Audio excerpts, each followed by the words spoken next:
Oh, greetings and salutations, friends, and welcome to this manga review stream. Surprise, I know. Yep. Happened. Everyone grows very quiet. Like, what? Not what we expected. It's true. It's not what anyone expected. Oh, the surprise.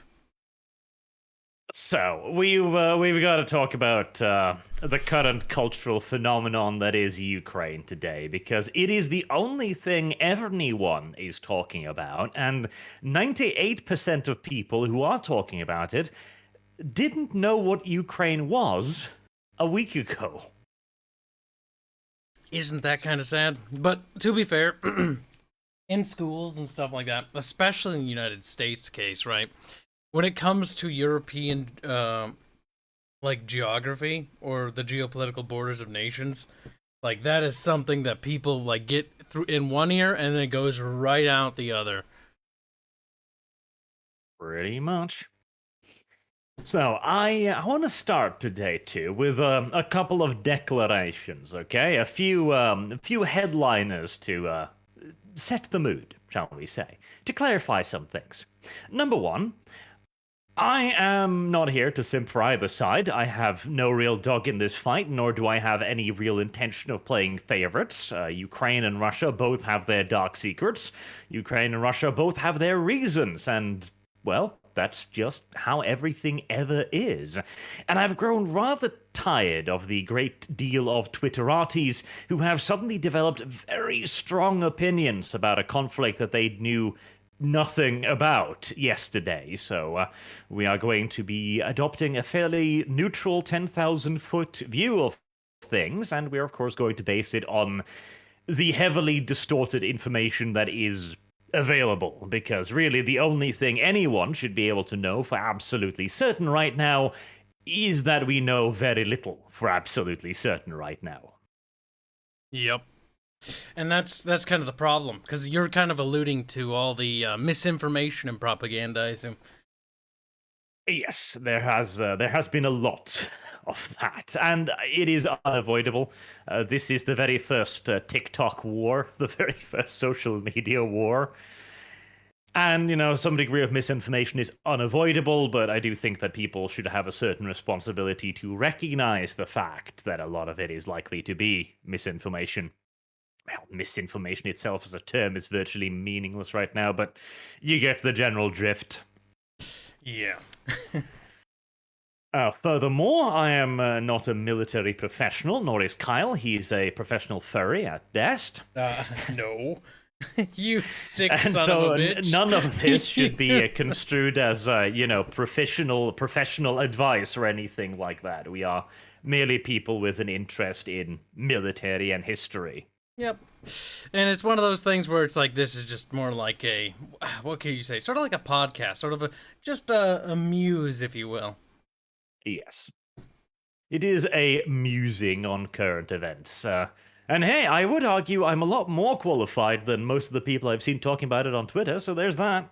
Again, a dog is more qualified than most of the people that have Twitter accounts. Oh my god, Twitter is a special place. I love when, like, Visegrad, or wherever it is I follow, which is one of these Central European news outlets, and they post something and somebody's like, well, doesn't that mean that NATO guys are gonna attack them? And it's like, what? Yes, I've seen a lot of that, and that's as good a place to start as any, as a Horst Wessel plays softly in the background as Germany's looking at its army going, is it time for us to rearm again? Yeah. It might be. In fact, Germany never change, I guess. Germany's actually orchestrated this whole thing. They were waiting. And they've done a good job of it, I suppose, as nobody saw this one coming. That's true. They're like, finally, we can remilitarize, yeah. Now how are they going to get taken Austria? many years, but now we can have an army again. Was it not during the Cold War and partitioning of Europe between the different Allied powers, was it not one of the agreements that Austria could never again reunify with Germany? And wasn't that a stipulation by the Soviet Union, or was that by multiple nations. I don't remember. There were quite a few, actually. Interesting One of the treaties. original ideas was that Germany should not be allowed to remilitarize at all. Like, Germany should not have an army. And then, of course, the Cold War began, and I think first the Soviets established a border guard force in East Germany because, you know, they had a problem with a lot of Germans going, I don't want to live under communism, and leaving. That was a problem. Yep. And in response to this, because now suddenly East Germany had like 50,000 de facto military personnel, then West Germany went, hold on, could we have some of those too? And America's like, sigh, fine. We can't be bothered watching the border. Here, have an army. And that created the Bundeswehr, which in turn made the Russians go, hey, that's cheating, and then making their own army. And so the long march through the German institutions have begun yet again. Doesn't take long. Even after any of the Great Wars, right? Like when World War One ended, the war to end all wars, as it was called by some. What happened immediately after? Yes, when everyone was like, this will never happen again. Yeah, but even so, like you had chaos in Hungary, you had a whole uprising thing. Germany's in tatters and chaos too. Poland's attacking Russia along with the other little Central European powers. It was special. It was an interesting period, to put it mildly. And we're saying this half ironically, but I would not be surprised at all if we started seeing a renewed push for an EU army again as well, in which case Germany will be a key component of that, shall we say. I'm just thinking the EU army reminds me a lot of the Austro-Hungarian army. Multi-ethnic languages. I just see it being a disaster. Oh, it's a pointless military force. Like it'll be an actively detrimental military formation in virtually every way, but it's a way to give the EU even more power and authority, which is the goal of it all. Yeah, apparently. But yes, Germany is making noises again, which is always a good sign for the future. I swear to God, like every half decade or so, you just kind of have to throw a glance over at Germany and go, "Are you okay over there?" I do love those. I'm sure you've seen those Poland ball memes with Germany. There was one where Germany is like in the garden just minding his own business, and Poland throws a little rock at him, going like, "Look at this," and he just turns, and he turns into Imperial Germany, like, "What's us with that?" Yeah, no, the Pole ball memes are great. Like the one where they're like all the little nations, because the current crisis are around Germany, and like Germany help, and Germany's like it's about time. Oh yes, that one where you have the Entente power and the Allies going like, we must ensure Germany will never have an army again. Current here, Germany, you must be a military power again. Yep. I like how that happened twice too. World War One, World War Two. It's kind of beautiful in its own retarded way. Oh man, history repeats itself, quite literally.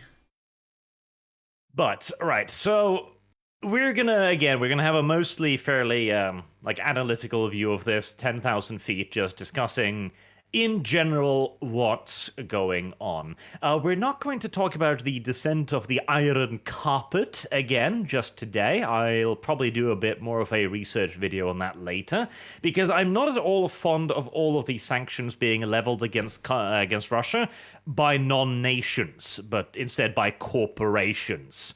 I don't think PayPal has any place in this war, honestly. Nor do I think Google or Microsoft does either, for that matter. So, let's see here. Figuring out exactly what's going on is an interesting occurrence, to put it rather mildly.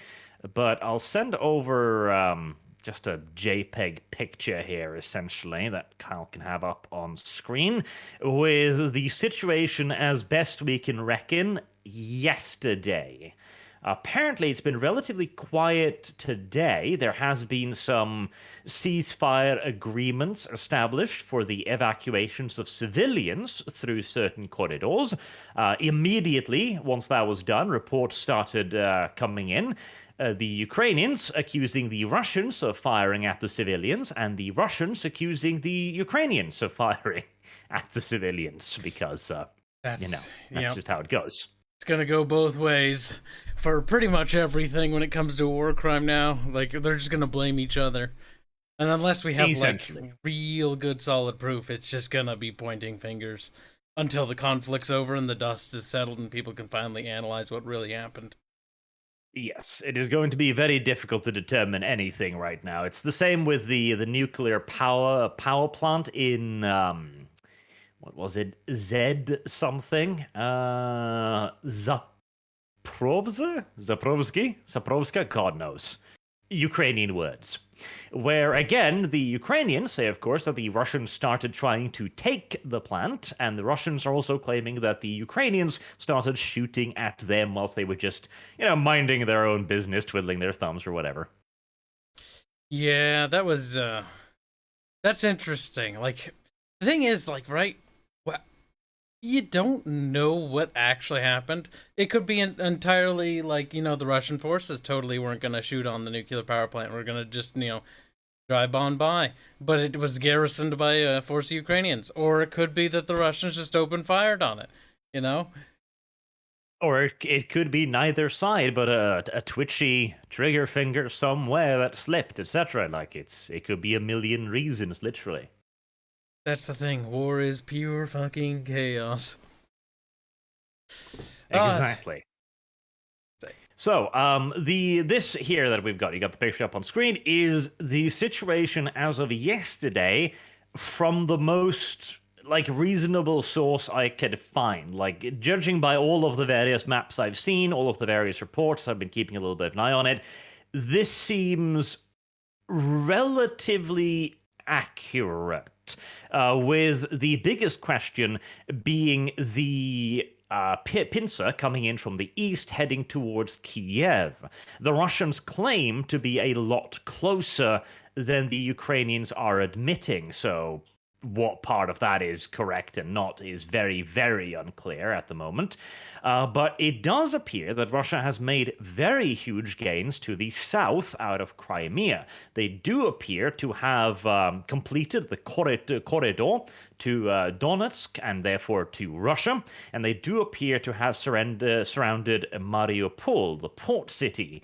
Whereas the other moves, the Kharkiv axis, as it's noted here, that one has ground to a complete halt. The advances out of Donetsk and Luhansk have also seemed to grind to a complete halt, and we are receiving very little word of any advances happening there, which is very surprising, honestly. Like, this entire situation is practically the exact opposite of what I would have expected. I would have thought that Ukraine would have had significant offenses against Ukraine with a pretty hefty territorial advantage there, unless the Russians were willing to send in huge naval resources to secure their landings and out of Crimea operations. It might also have been that the Ukrainians simply decided that they didn't have a good defense against the Russian Black Sea Fleet, and so simply surrendered that entire area, falling back to the Dnieper River. Entirely possible. Whereas I would have expected a lot more progress in the north. I mean, the first Kharkiv axis there coming out of Russia, that was probably intended to reach Kiev on day 1 or 2, and yet it still isn't there now after 8 days. Like, that is a significant failure of the invasion there, as far as I can see. They've also been nabbing bridges, but honestly, it does look like Kiev will probably be encircled, though. Also, I was looking at the forecast. Isn't there a big freeze coming soon? Yes, the weather reports. There's another interesting point, since originally the invasion was intended to go ahead a little bit earlier than it actually did.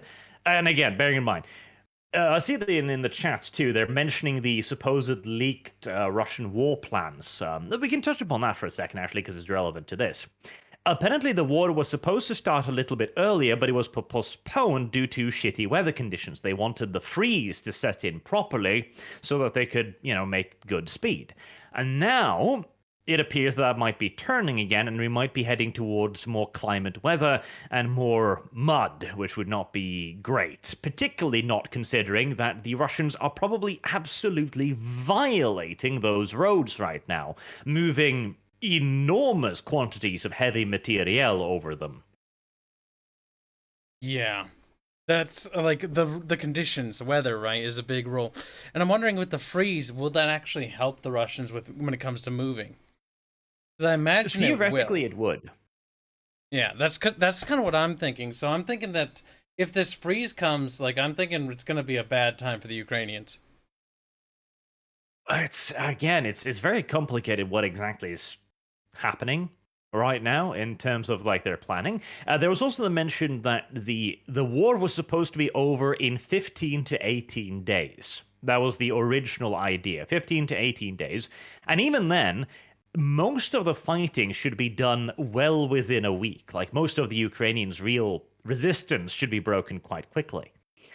It doesn't seem like Russia is able to maintain its schedule right now. And, well, there's a wide variety of reasons for that, probably. I've opined at length on a few of them already in a couple of separate videos. The chat brings up the Lotus Eaters. Okay, right. Let me get just a little bit of a gripe off my chest here. Oh, Okay, God, a little bit of an anti-Sargon moment. Let me try and get some of that leftist English. Kyle, help, drowning, help. Leftist lingo? Oh, lingo. I don't know what you're looking for. I don't know. Clout. There we go. Let me try and get a little bit of that leftist clout here by criticizing Sargon. Always good for popularity. I do love the Lotus Eaters. I love what the Lotus Eaters do, but I think they really need a military dude when it comes to this Ukrainian stuff, because their coverage on Ukraine has been way too memey, in my opinion. Way too much like, haha, isn't this funny? Look, propaganda. Yeah, but they were also talking about how the Russian equipment were poorly maintained, and that's why they weren't moving. No, I don't think that's the case at all. Is there some bad maintenance? Absolutely, but the wear and tear on any sort of military equipment when it's moving through hostile terrain, a great deal of off-road maneuvering, etc. Not to mention, they've already been deployed for weeks, if not, almost a month or something, on military maneuvers. I don't care how much maintenance you've got, the wear and tear is going to be significant on that front. Yes, especially in those horrible road conditions. Like, you see axles going out, you see lots of problems there with some of those heavier vehicles, the support vehicles specifically. Yes. Now, of course, lots of vehicles have been abandoned. That has been seen. A lot of them are also being recovered. That's something that also people aren't talking about. A lot of the videos we've seen of Ukrainian farmers and tractors and stuff taking away vehicles, a lot of those vehicles are themselves marked either in Ukrainian colors or with Zs or Vs, meaning that these are actually sequestered. These are not sequestered, but taken over vehicles used by the army specifically to salvage vehicles, because a lot of shit is going to be breaking down all the time. Yep. What is the technical term when you take something, a civilian thing, and you apply it because wartime? I know the word, but my brain refuses to. It's not requisition, right, but like I'm struggling with that word too. Either way, yeah, no, they're taking those stuff. Also, you see a lot of footage reused, or it's the same footage. Like, that's another problem. And there are a lot of vehicles and lying around abandoned, either through fuel or over the enemy forces, or, depending on your perspective, overextended and had to abandon their vehicles, or that their vehicles fell behind and they commandeering. Thank you, chat. Commandeering, yes, that is correct. But yeah, But the point Kyle brings up there too is the most likely one, because that's the one we've heard the most about and seen the most indications of. Rather than just simply poor maintenance, Russia's logistical plan for this campaign appears to have been dreadfully orchestrated. Like the sheer amount of videos we've seen so far of the Russians bitching about their fuel situation, or that rather famous one of the Ukrainian driving up in a car and going, "Hey, why are you standing here?" It's like, we're out of fuel. Like, shit, can't go anywhere. yep. They're just trapped. There's also another video circulating of a bunch of Russians just standing around in what looks like a farmer's shed, like a big warehouse that farmer put tractors maybe in or something. And they're just standing around complaining, like, what the fuck are we doing? Like, I'm hungry, there's nowhere to sleep. That's the thing, too. Like, the Russian planning has been god-awful on virtually every level as far as we can see. There was also a rather hilarious one that came out rather recently, showing Russian commanders trying to use their shortwave radios to communicate with one another, as the Ukrainians figured out which bandwidth they were on and started playing their own national anthem at max volume. Ooh, a bit rude. That could hurt some eardrums. One other thing, by the way, speaking of this whole orchestration logistics, this is actually not uncommon, because I did a little bit of digging before this stream, before I got fucking dreadfully ill, on Chechnya. You're familiar with that conflict. It was like when I was born. That was a disaster. Like an unmitigated disaster. We're seeing more or less the same thing, and honestly, I think I've sort of pieced together, in my opinion, what's sort of going on a little bit. This is my theory, at least.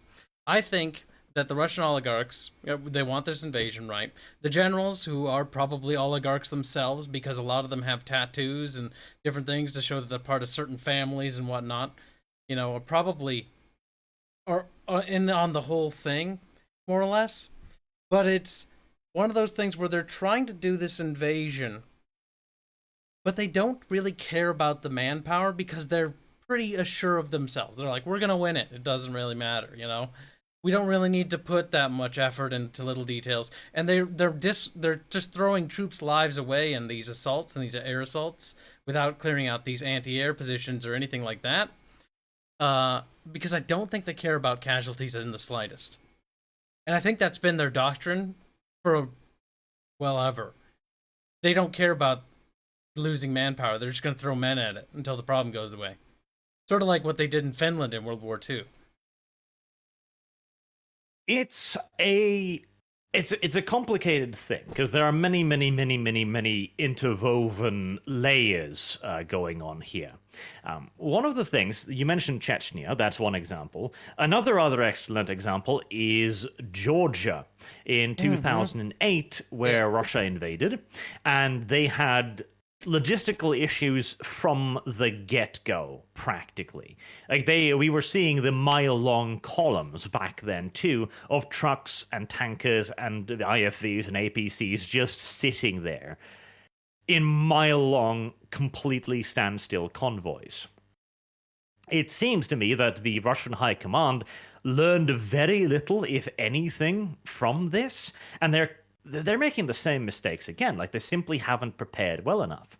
Now, there are also some indications that this plan that they're carrying out now was a highly modified version. Like, they've actually been coming up with their own plans, but then in the 11th hour, Putin stepped in and went like, no, we're going to do this instead. That's a possibility. That might explain some of the logistical problems.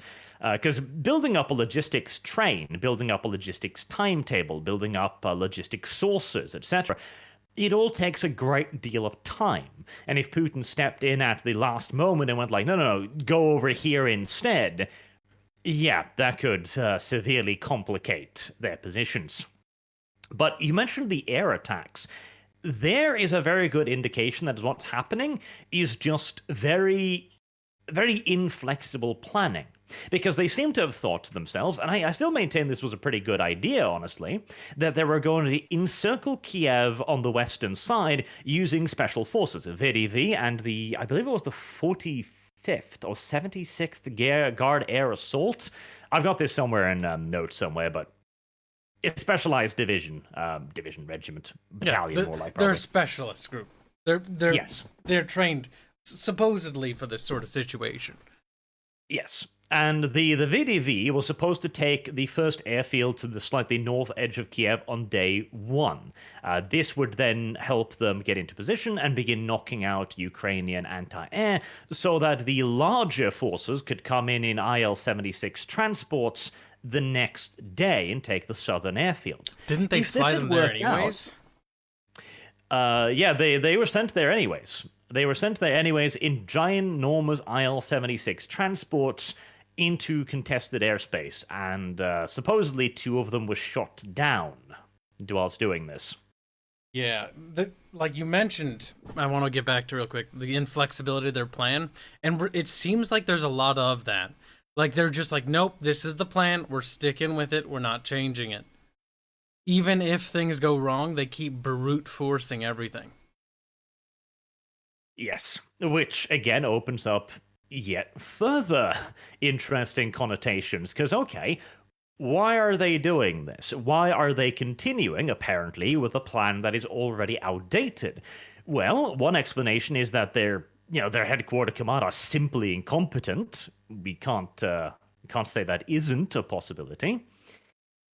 But perhaps more likely is that they can't communicate well with the advanced forces, because this is something else we saw in Georgia.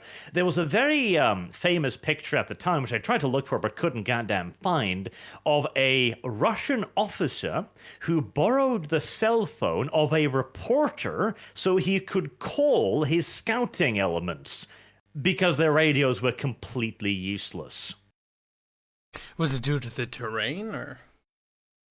Well, their gear was just so old and so mediocre. Like, they were using Cold War tech radios that just crapped themselves constantly.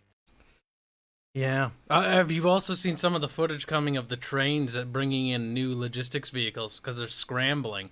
It looks like to get more logistics trucks and cars there. And most of those vehicles, like, I'm looking at that and I'm going like, is that 1960s? Like, is this 1950s? Like, some of this stuff looks really old. The paint, that sky blue, like, ugh. Makes me wonder if these things are, if they're gonna run well, you know? And they're just gonna break down and they're gonna be shoved in the ditch. Now, on the topic of the old equipment being brought in, this is one of those things, again, where we have to consider the army involved here, because I did see troop convoys of trucks and vehicles being brought in, which featured such old favorite as the Shilka, for example, a 1970s or 60s design, I believe. But the thing is, a lot of this stuff is, well, it's just Russian tech. It's just standard Russian army equipment. Their army is very, very, very old. And indeed, to be fair, most armies are very, very, very old at this point, since we haven't had a reason to really advance and innovate now for a very, very long time. The Cold War was over, everybody thought, so there was no point in making new tanks. I mean, even the Abrams is ancient as hell, really. Yeah, it is pretty old. I mean, there's no need to innovate as hard as there once was, because the Cold War, with the Cold War out of the picture, like, who are our biggest threats, you know? And that's the next question. Like, Russia, what do they have? What do they even have economically? And that's got to be an interesting thing, because how is the economics thing going to affect the war effort? I don't think it's going to really do much. Oh, God, see, there's another thing, too. I know, it's a mess. By the way, chat, just for a little bit of clarity here, too, if you have any specific questions about, the strategy, tactics, whatever you want to hear about, please do send it in a super chat. I know, begging for money here, but the problem is this is such a goddamn massive fucking topic that we are going to be bouncing all over the place whilst we're doing this, so if you're waiting for a particular thing, you might be waiting for a very long time, if we even remember to discuss it at all. So, just a little bit of a public service announcement there. Yeah. That's more than fair considering the considering the size of the topic. Yes, because we are going to be wandering all over the place, and we're still probably not going to be able to touch on half of the things that are relevant to all of this. But yes, like a lot of this is going to be old stuff, but it's going to be.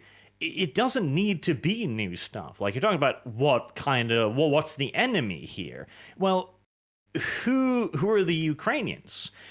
We've seen, for example, that they keep getting struck by the TB2 drones, for example, which is a very large retide moment for Russia, as we're seeing books and toll systems be taken out by relatively low flying, very slow drones. This shouldn't be happening.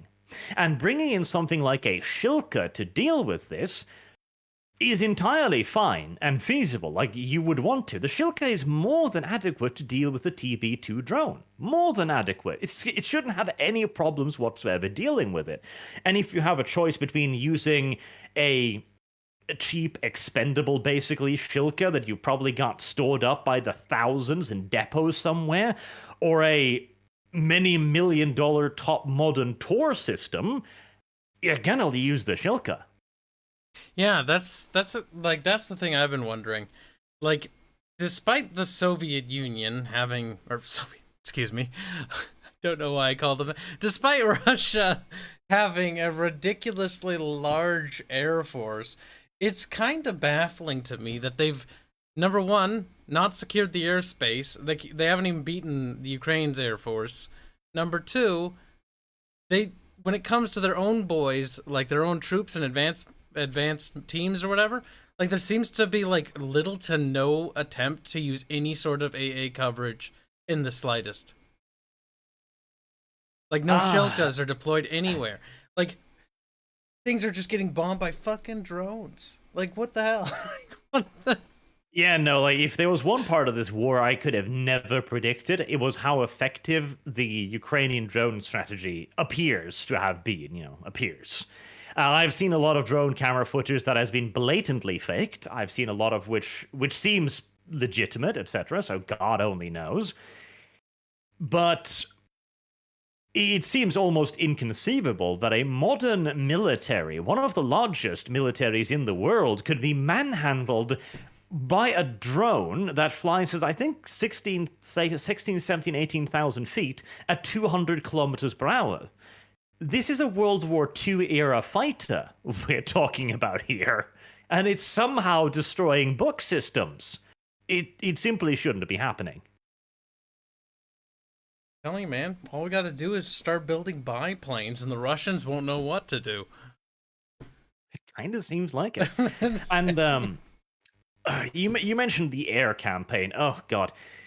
We haven't even gotten halfway through the fucking ground campaign yet. Listen, I was like, let's briefly brush all of them and then start meandering to little ones. So at least we touched them.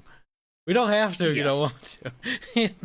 Because it might be easier when we get onto specific topics when we get to Super Chat questions at the end of the segment too. Because the air war appears to have been... I mean, if the ground war is a logistical disaster, which it absolutely seems to be, the air war has just been a thorough failure from beginning to end. Now, it started with what appeared to be a reasonably effective first strike against the Ukrainian Air Force. We have seen quite a lot of pictures of significant numbers of Ukrainian jets being destroyed on the ground. There are some different reports about whether or not those were in active service, too, and many other things. And we haven't seen a whole lot of Ukrainian air operations beyond the first couple of days, excluding helicopters, which have remained active for quite some time throughout the conflict, so far as we can see. But when it comes to defeating the Ukrainian air defense systems, the Russians have performed dreadfully. There was footage that came in just today. We're not going to show any footage on this stream, by the way, because YouTube's guidelines on this are ever changing. Yeah, that'd be for the best. And we also don't know what is real and where people are dying, too, because that's something else that YouTube is not very fond of. Like, the footage I've used in my video so far is footage that I have looked through like 20 times to make sure there's no blood on the ground or anything.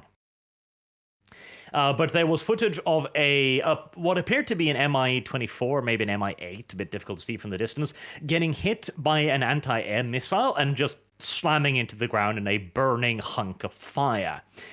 This should not be happening a week into an invasion. I mean, look when the US is doing this, right? It's not a question of if the anti-air will be dealt with. There is no anti-air after the first few hours. Modern-day SEAD operations are incredibly effective. Modern-day anti-air operations are ridiculously lethal. When organized properly, there is dick all that ground-based AA has to say against a proper SEAD mission. Like, there's just... It's fucking hopeless. It is genuinely fucking hopeless. And yet the Ukrainians are still shooting down jets, are still shooting down helicopters, and are still engaging the Russian Air Force actively, with the Russian Air Force apparently being unable to bomb effectively too. I mean, it's that might be an even larger... Again, the fact that the drones are still effective, right? Let's give them a pass on the air defense systems, right? Let's simply just say that it's a logistical screw-up. The Russian troops hadn't been told that there were drones active in the area, and so they didn't have their radar on active out of fear of SEAD or being located, etc. Okay, fair enough. But what the hell are the MiGs doing? The MiGs should have no issues detecting and shooting down a TB2. None whatsoever. It should be the most sitting of ducks in the history of ducks that sit. And yet it's still happening. It's difficult to explain how this could occur, really, because it shouldn't. Like, all military conventional thinking says that this shouldn't be happening right now. Yeah. But that's the thing, right? It's like when you have like what's the word, book smarts and street smarts. Like, we might know a lot of stuff about like, oh, the military capabilities of X, Y, or Z, but there's so many factors, right? Even with that equipment, the training of the crew, the morale of the crew, the weather conditions, the equipment in question. How good is it? How well maintained is it? Like, there's so many factors, which makes this an absolute mess to try to figure out. And honestly, I think everything I kind of mentioned, and probably more, are all at play here. From what we've seen, and from what we've seen of all the Russian stuff. Because I do think there's some poorly mismanaged equipment here. More than likely. Like, the Russian command system is going to have to bear the brunt of the blame for the failures of the Russian army in this war.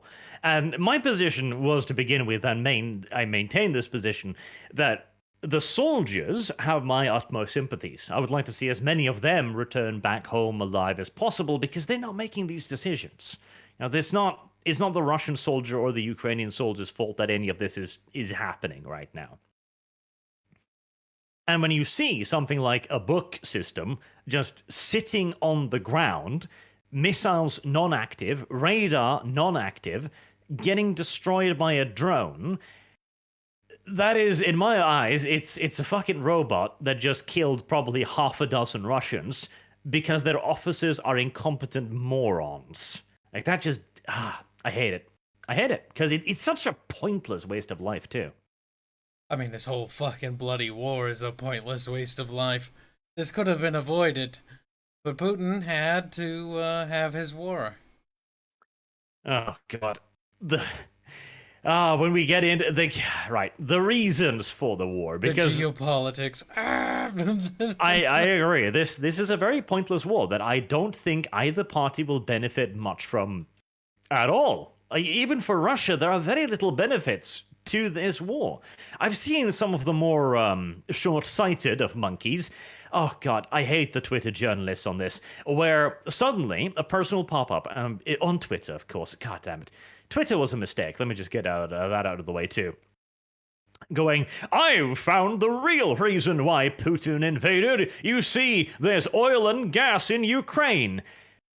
You fucking brainlet. Russia is one of the largest exporters of oil and gas in the world already. They have Germany by the balls because of oil and gas. They do not need more oil and gas. And even if they needed more oil and gas, who the fuck are they going to sell it to? They've made enemies of the entire world at this point. Russia is not invading Ukraine because of its natural resources. Russia doesn't need any more natural resources. They need ways to use it and sell it.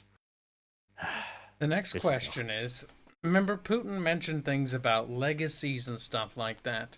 And he is very much one of those people, kind of like, he might view himself this way, not saying that he is, but like Justinian the Great, you know, romanticizing the Soviet Union, former borders of Russia, very much wanting to reclaim that former glory, restore the borders. I mean, that is the claim that Putin himself is putting forth as the rationale for his decisions. I believe in his second speech, he basically said something along the lines of, "It's okay to invade a country that you once owned," basically. And to him, he clearly views Ukraine as a part of his Russia, and that's of course why he managed to get Crimea.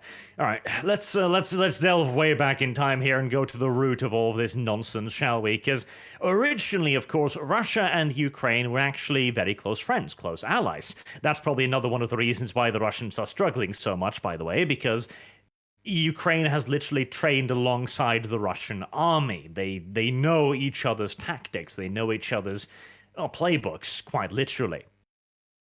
But then, of course, came the Revolution of Dignity, as I understand the locals call it, where Viktor Yanukovych, the president of Ukraine, was overthrown by what appeared to be a populist uprising, basically. And Russia didn't like that because Yanukovych was a very Russian-friendly kind of guy.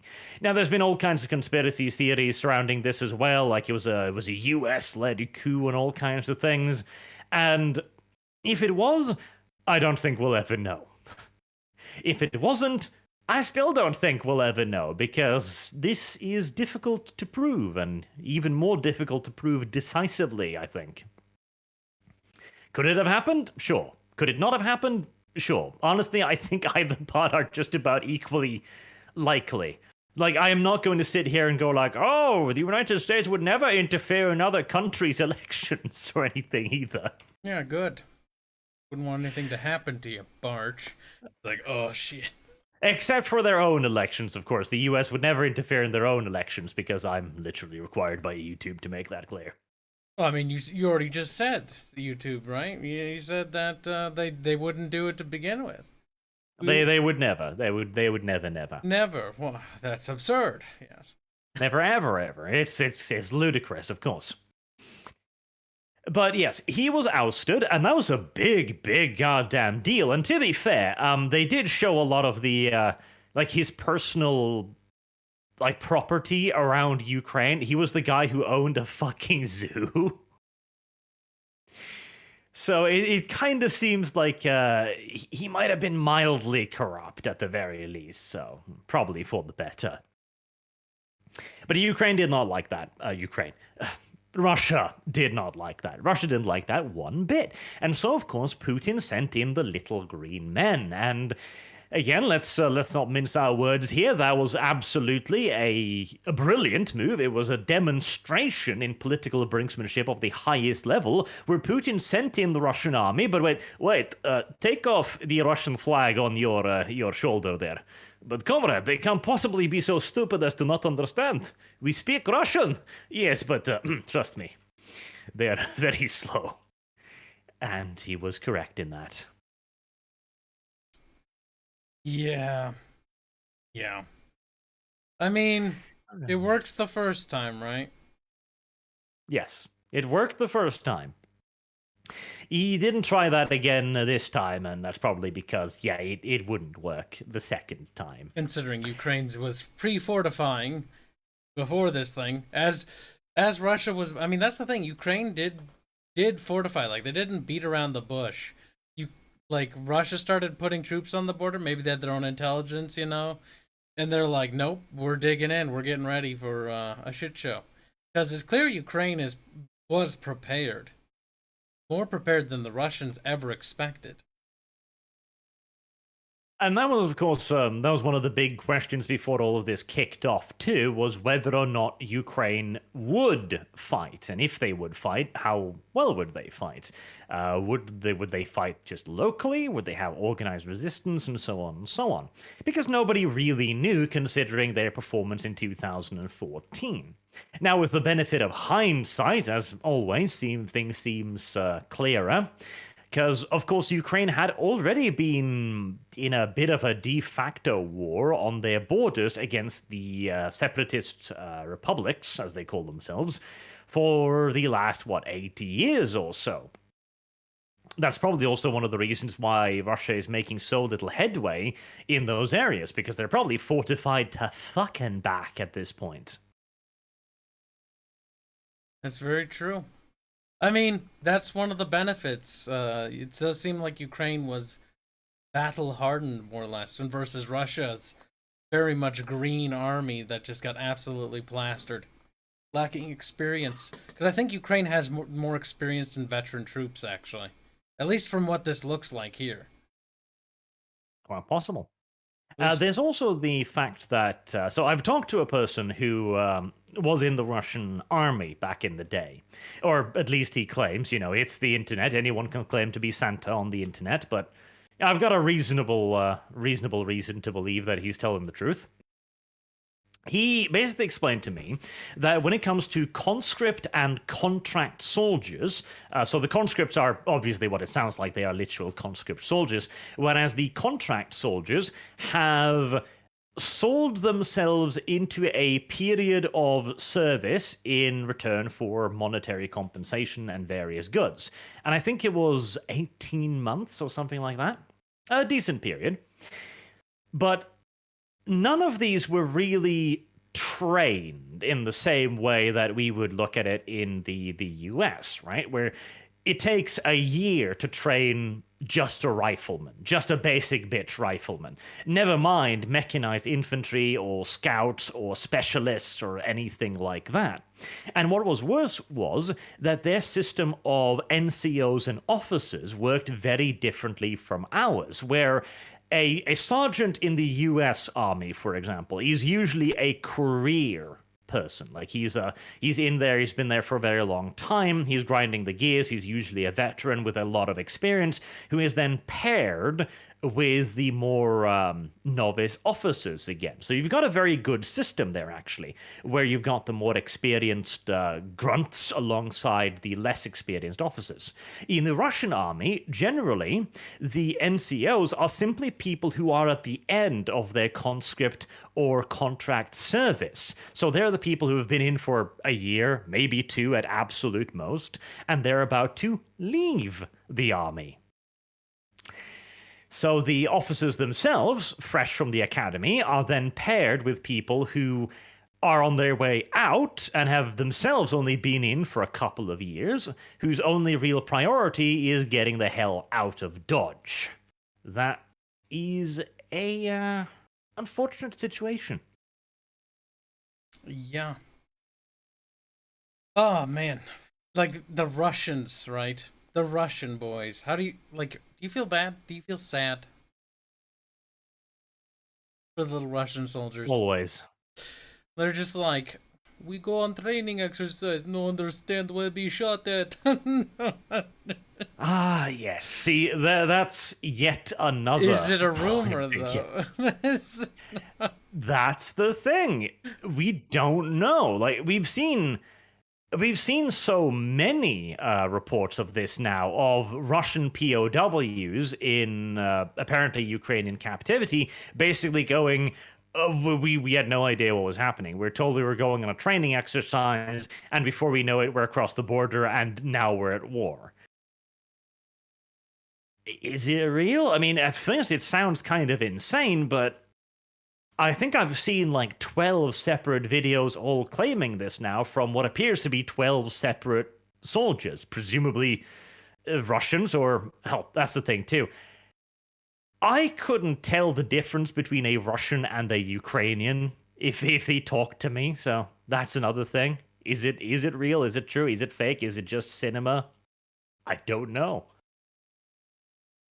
That's the strange thing. There's so many things. Like, it's a mess. I'm sure there are many angry Ukrainians like, no, our language completely different. All I hear is suka bliat, okay? They're like, it's like, I can't tell. I don't. One wears blue flag, but the other one has a blue flag with a different color. It's like, whoa. Very similar. The only distinctions I've made is that one uses V's, the other's just wears like arm tags and hopes people will check before firing. Like, there, oh god. This has got to be a shit conflict to fight to from either side. You're wearing the same uniforms, you're firing the same weapons, you're driving the same vehicles.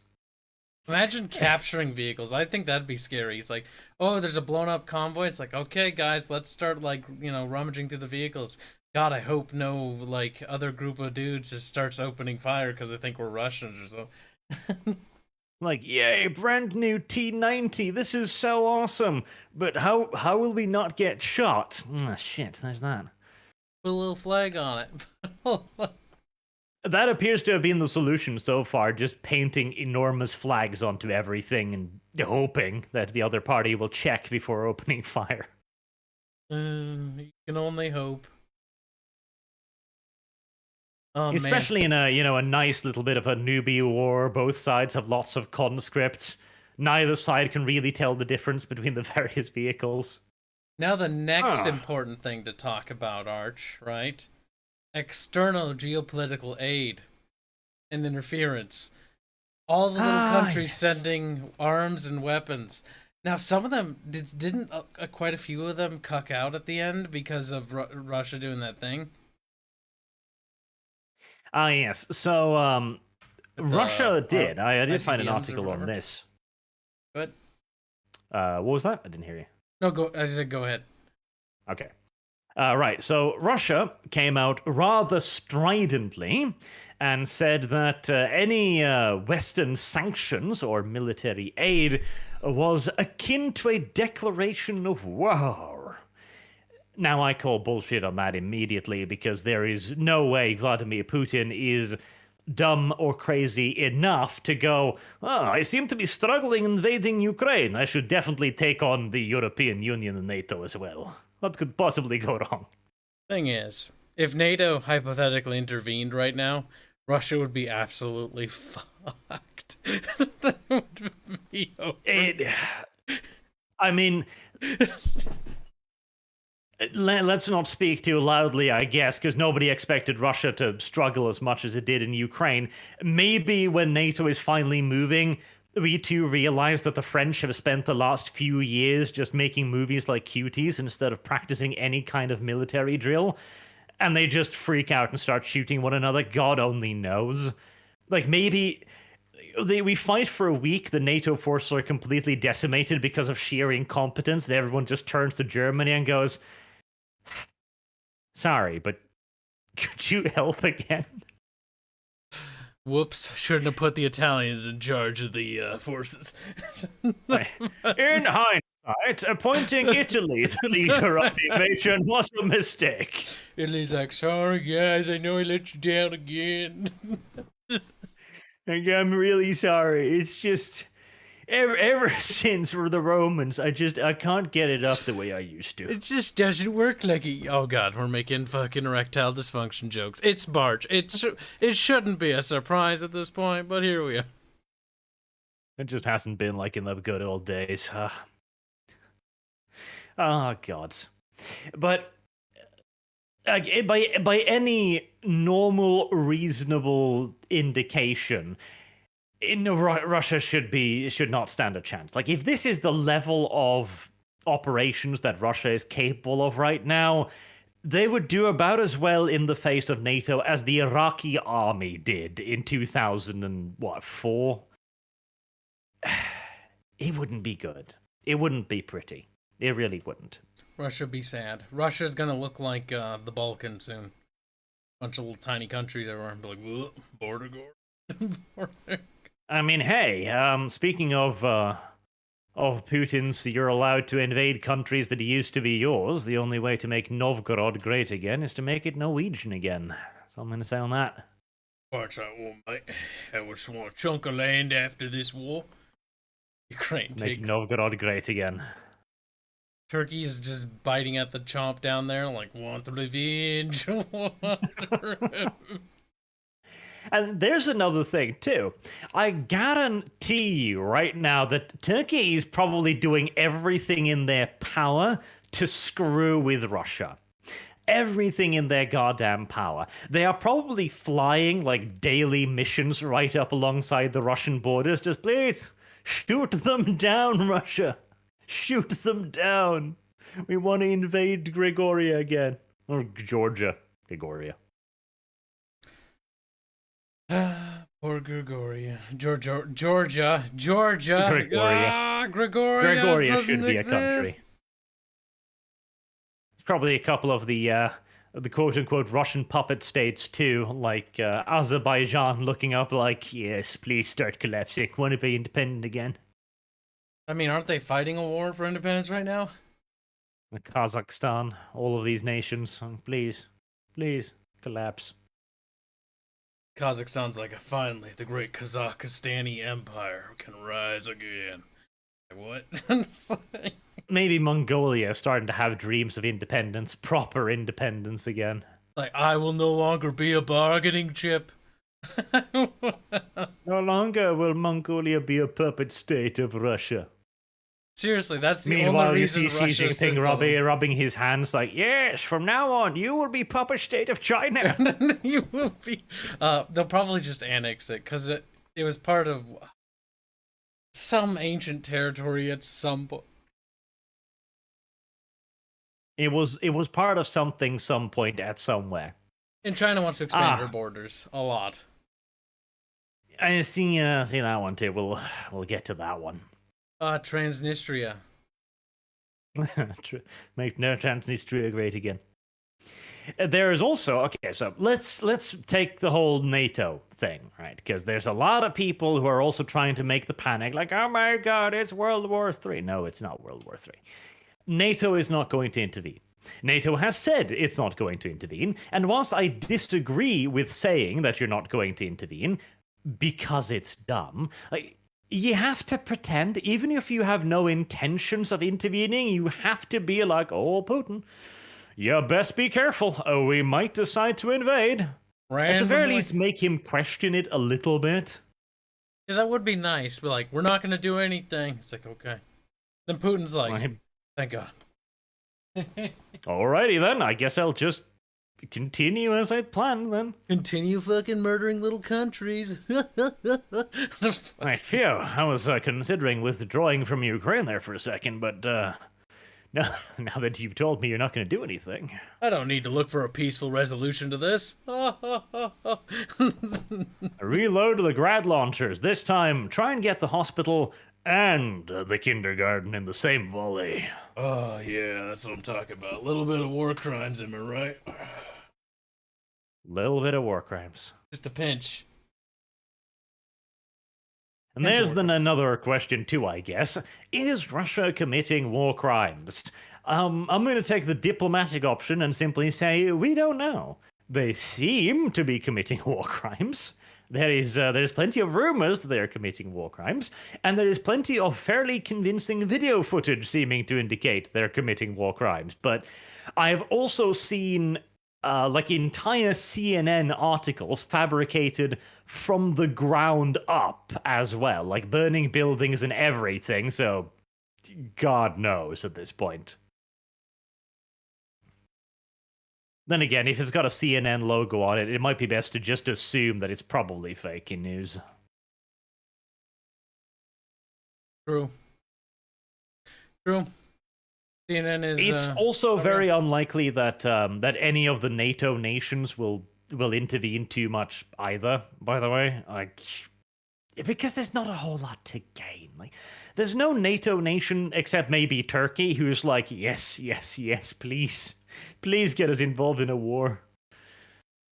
They have heard Romania was the Romanian aircraft that crashed in the ocean in the Black Sea. That was mildly suspicious, and then we got to hear that it was a MiG-21. And I don't know what surprises me the most, honestly.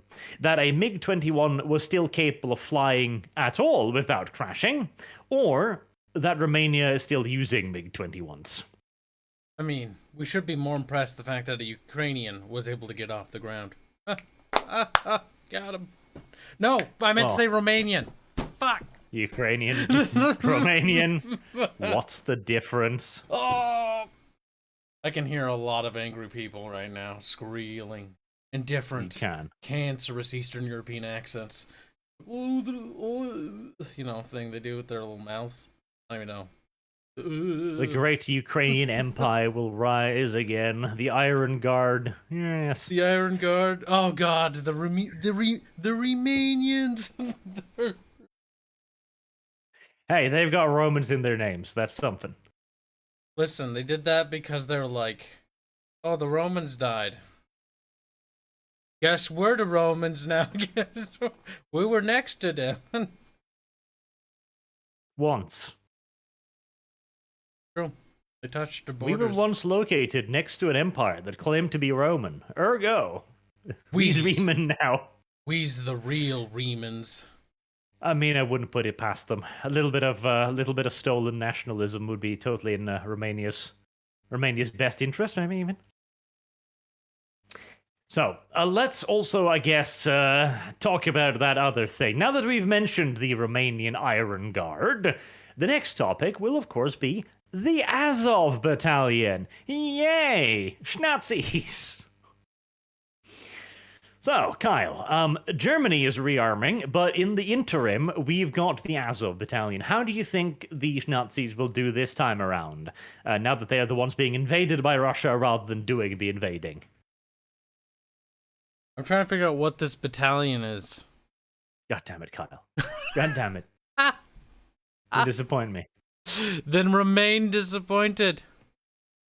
All right, so the Azov Battalion Regiment, God only knows, they have some wildly differing claims as to their size and capabilities, let's put it like that. They are a bunch of socialists of the nationalist type on this particular occasion. And they're not particularly fond of Jews, and they have made very little secret of this dislike. They do appear, in fact, to be actual, genuine Nazis.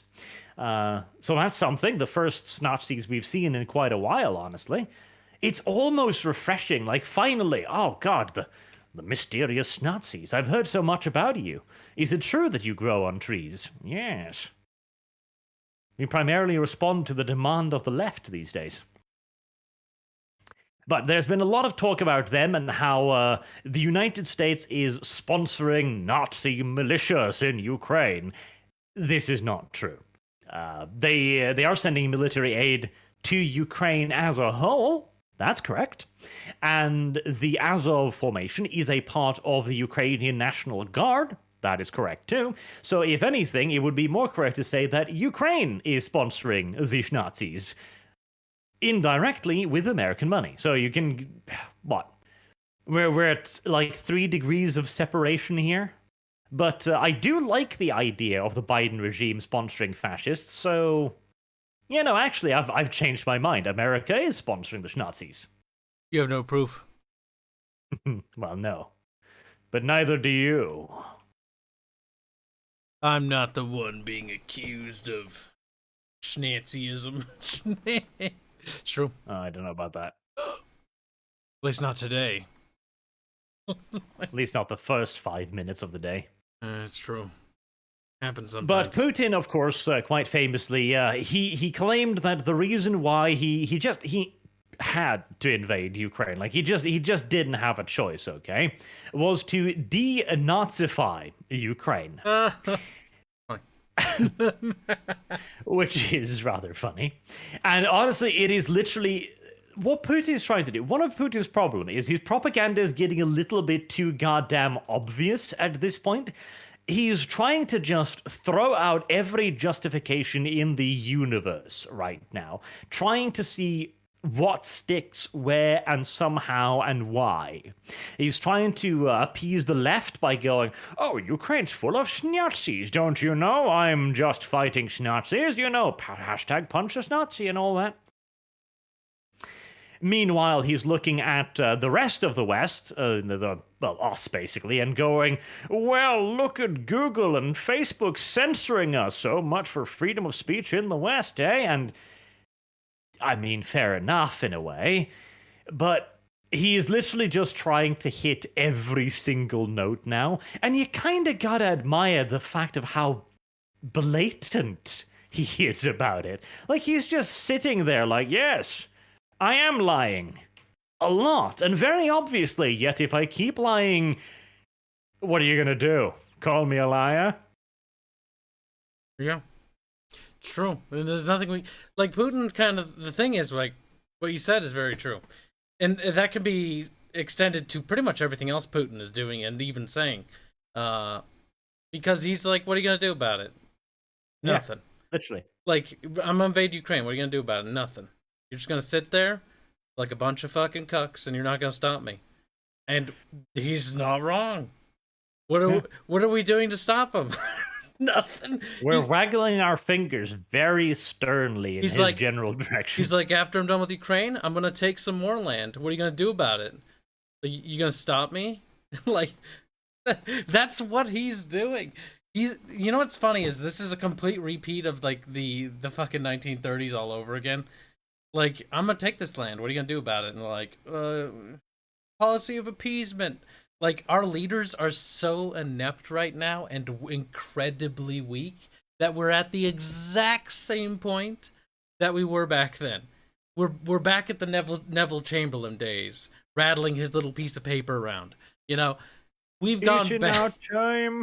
Peace in our time. Listen, I'm gonna be tough on you. I had a very productive conversation with Mr. Hitler, and I think he knows we mean business.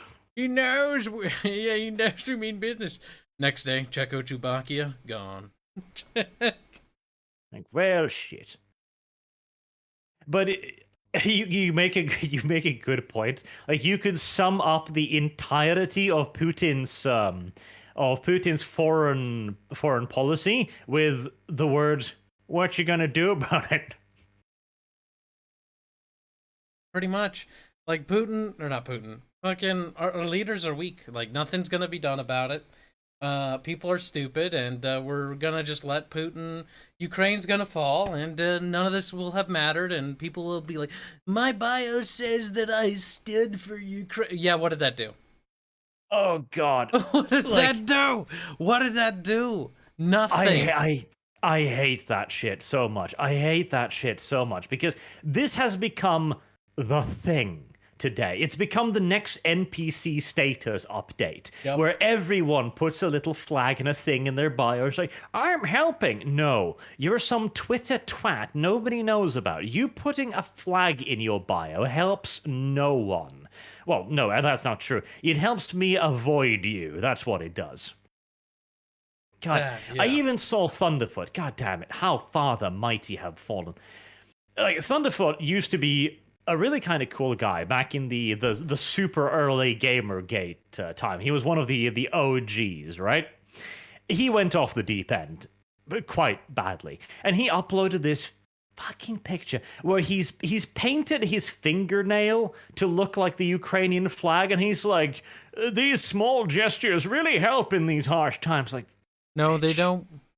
You know who is making a difference? The 3,000 United States volunteers, those British volunteers. I don't know the actual number counts for those ones, or the other volunteers from Poland. Those guys, hashtag stand with Ukraine. Fuck off. Those guys are actually standing with Ukraine. Yeah, sure. Though I am rather annoyed at a lot of those too. I saw the British person, for example, who was gonna no prior military experience, no prior military knowledge, no real interest in anything military, had never undergone any training, going to fight in Ukraine, and he doesn't even speak the language. Like, at some point, you're gonna be more of a burden than a help. Yeah, that's true.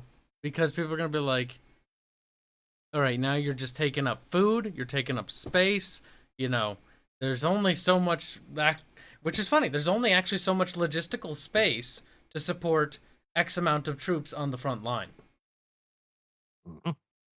And there, by the way, too, is the reason why Ukraine is still, no matter how good it seems like they're doing, going to lose this war. Let me make that very clear, too. I do not believe that Ukraine is going to win this. Something very, very special needs to happen for Ukraine to win this. They need to have kept something very unique and persuasive in reserve for that to happen.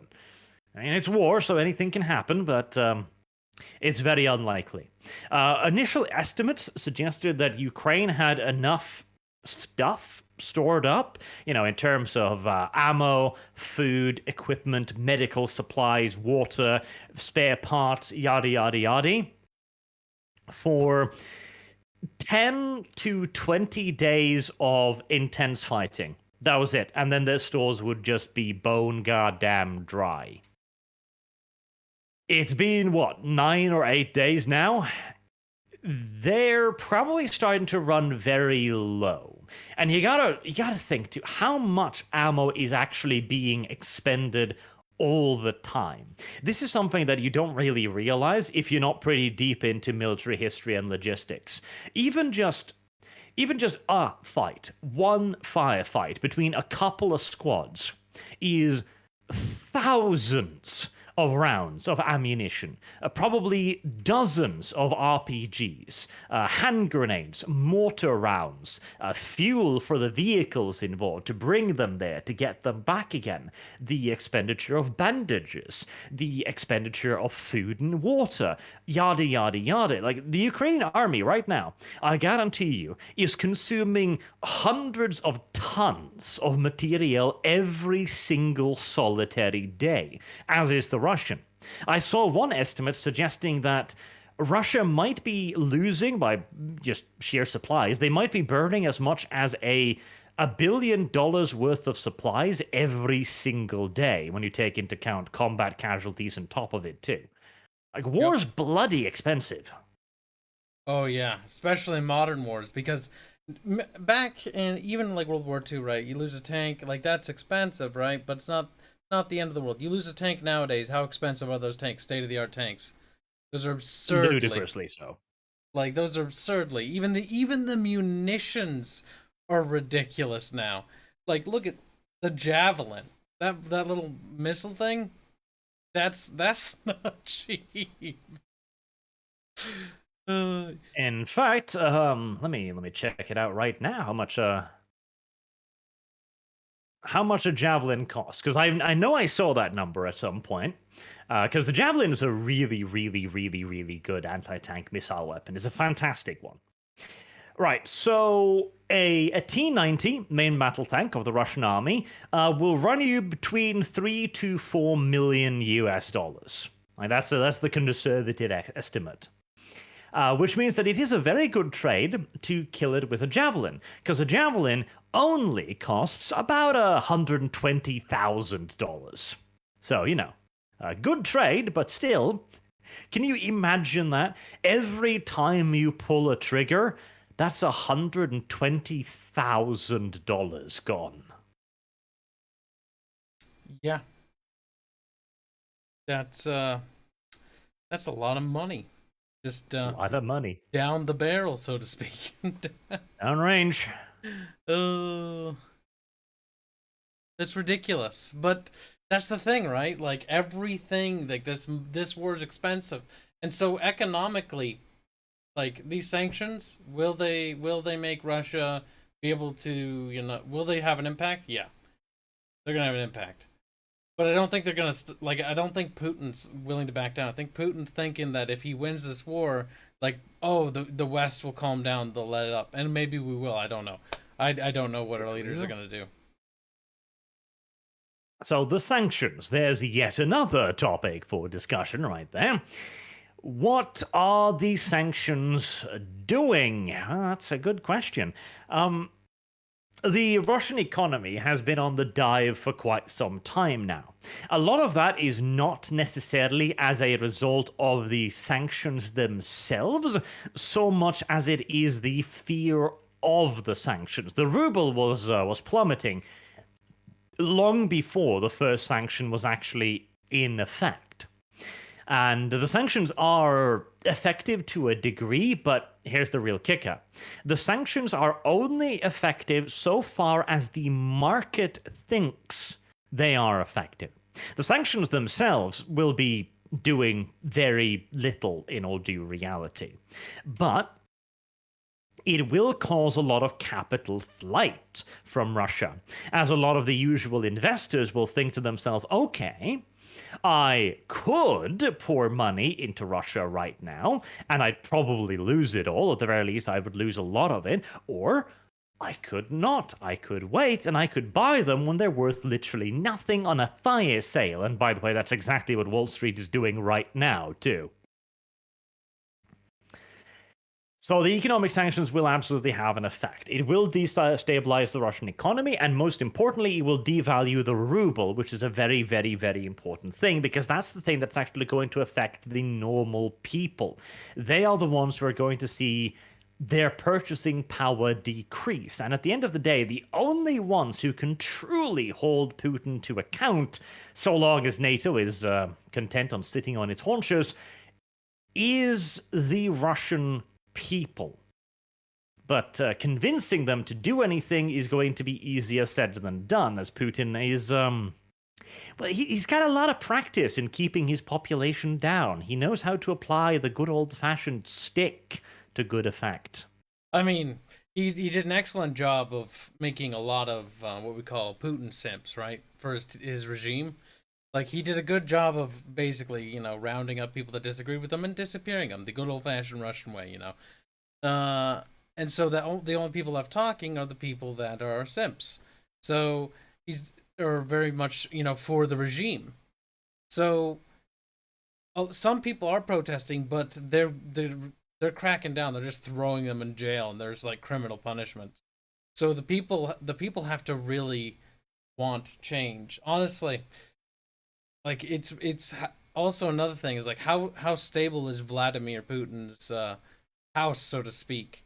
Is there somebody in there, or is there talk, you know, behind closed doors about, you know, doing the old fucking pop in the back of the head and being like, we saved the country, comrade. We're good now, you know, don't sanction us anymore. And how stable is his power structure with his allies? Yes, internally.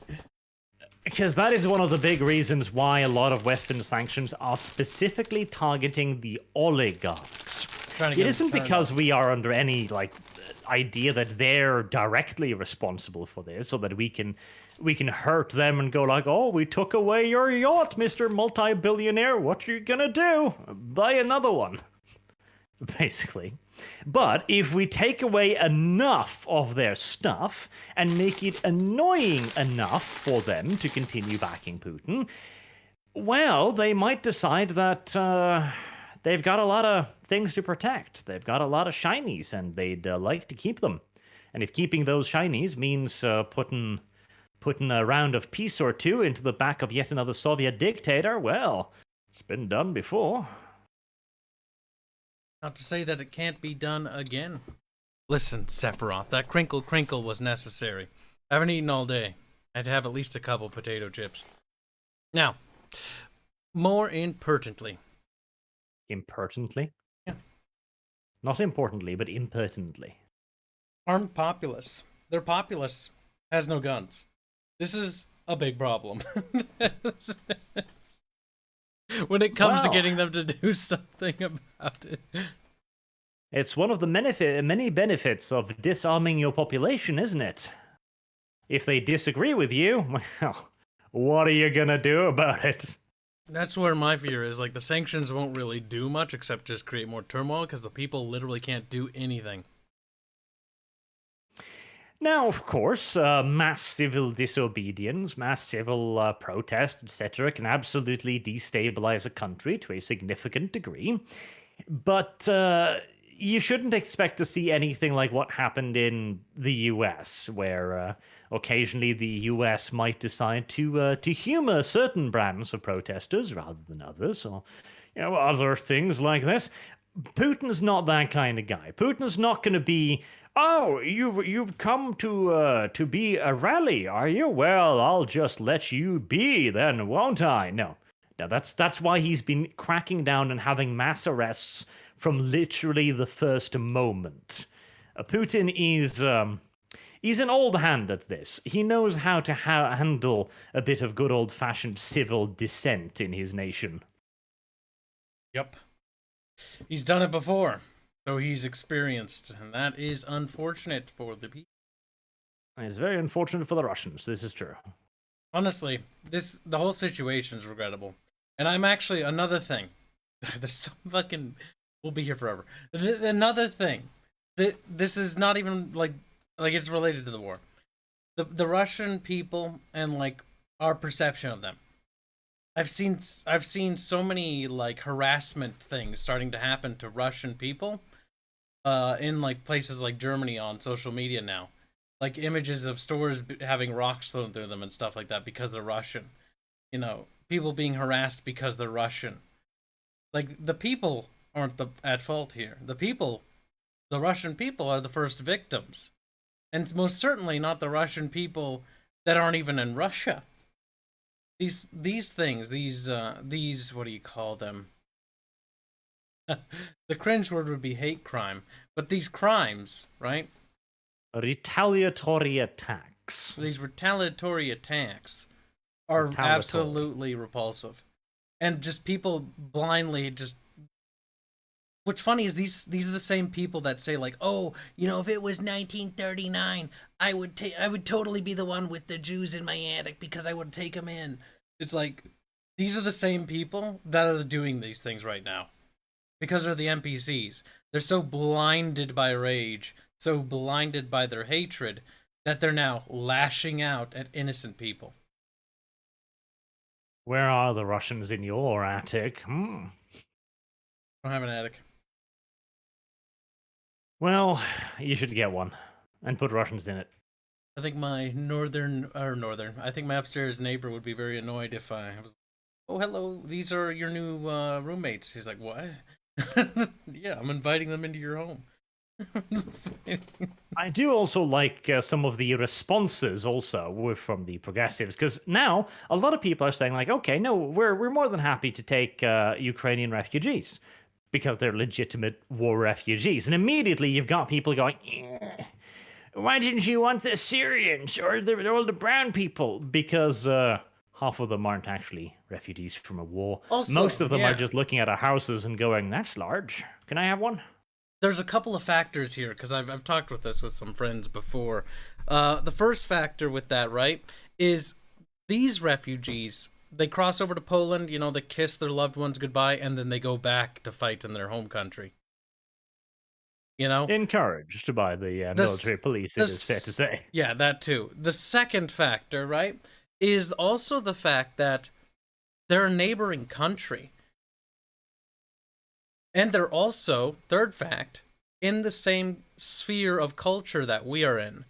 Versus we had, Middle Eastern and African cultures, which are some of them are compatible, but some of them aren't compatible. And if you're not compatible with a culture, then you can't be here. That's honestly how it should be, because you can't have two people in one nation. I mean, look at how that went for the Austro-Hungarians, right? Look at how that went for even Ukraine on their territories, those contested ones. That didn't work out so well. Look at Belgium. Ugh, answer. We don't need another Belgium. Ugh, no thanks. You're welcome. I don't know. Belgium was kind of funny, if nothing else. No, no more Belgiums. They have Belgian waffles, and that's about the only good thing they've done. Al doesn't understand the many benefits of Belgium. Belgium. That is their new name now. They've been promoted. That's what we'll say. I don't mind Belgium. I think Belgium can stay. Belgium. The lesson of Belgium. Ah, it's so much fun to say Belgium. Belgium. It's a word. You keep saying that it's a word. Don't want another Yugoslavia. Well, don't worry, it's gone. Now that's funny. But now, let's finally get into the wall of super chats and further questions, and I'm sure we'll have plenty of things to expand upon from there. Streamlabs Hero Guy 45 says, "In the grim darkness of the 21st century, there is only wokeness." The fucking. Of course, there has been the attempt to try and politicize this war, as with any conflict, where people are like, "Oh, the thing. I'm with the thing. I'm on the right side of the thing." What country was invaded again? Oh yes, I stand with Ukraine. Do you? Where is Ukraine? Somewhere. Next door. It's nearby. I believe that the EU should invade Russia. Do you mean NATO? No, the EU. Okay. Oh my God. Okay, where's Russia? Points the United States. Get him. Get him. The bad guys from the Star Wars. Oh my God. Yeah, no, it's absolutely cancer to read some of those Reddit and Twitter things and any social media, because that's where you'll see. What's that one saying that one British dude said? The biggest enemy of capitalism is your average voter, or something like that, or not capitalism, democracy. Yes, the best argument against democracy is a 5-minute conversation with the average voter. Because that's basically like the average person, and their understanding of Ukraine is so primitive that they immediately jump to conclusions on how things work, and it's astonishing. It's like they're like, "Oh, Ukraine gonna win." It's like, not unless Russia like has something happen bad internally that it has to end the war. It's just not gonna be. It's not gonna happen. But it's strange. You want to pull this up? Some things never change. I like that one. We don't have we need a new one. 2023, the new Reich. Let's see. So you had better armed forces and lost zwei ironclads and retreat without doing any serious damage to Österreich fleet. Ital. Ich will. I don't know pronounce that. Can't believe I'm allied with you. 1896. You lost Krieg with Abyssinian. Oh yes, I remember. Oh, this hurts me. How can you been defeated by African country? Italy. He's so confused. I can't believe I'm allied with you. 1941. Your invasion on Griechenland. What? Ends with Griechen. Oh, Greek, right? Yep, great. Okay. Occupation of your clay, and you need my help. Ital. I can't believe I'm allied with you. Now we're gonna get a new one. We're gonna get the fourth one for 2023 when World War III happens. You lost the war to Russia. Oh no. We must give Italy control of NATO's forces. They must, whatever general, field marshal they have, put him in charge of the invasion. This will be beautiful. We need this to happen. For the sake of a meme. Ital. Or Ital. It was a mistake to let Italy into NATO, that's for sure.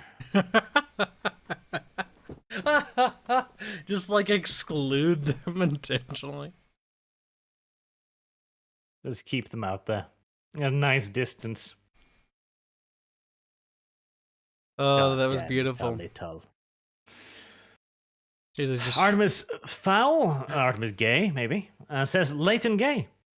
Leighton Gay. Artemis Fowl also says slow and Canadian. There's no one slower than the Canadians. It cannot happen, for they are like syrup. Kyle disagrees. Wait, he's pro-Italian. Are they syrup that's warm? Because warm syrup is very runny. True. If it's cold, not happening. My God, Kyle. You're welcome. How dare you? You needed this, don't lie. Spotted Pig says, my local GBT flies Ukrainian flag over government building and city walls. Am I in an occupied country? Yes. Yes, you are. In fact, I highly recommend you go ask them that question. So, when did Ukraine conquer us? What? Oh, I just noticed the Ukrainian flag outside. That's weird. But you see, we stand with Ukraine.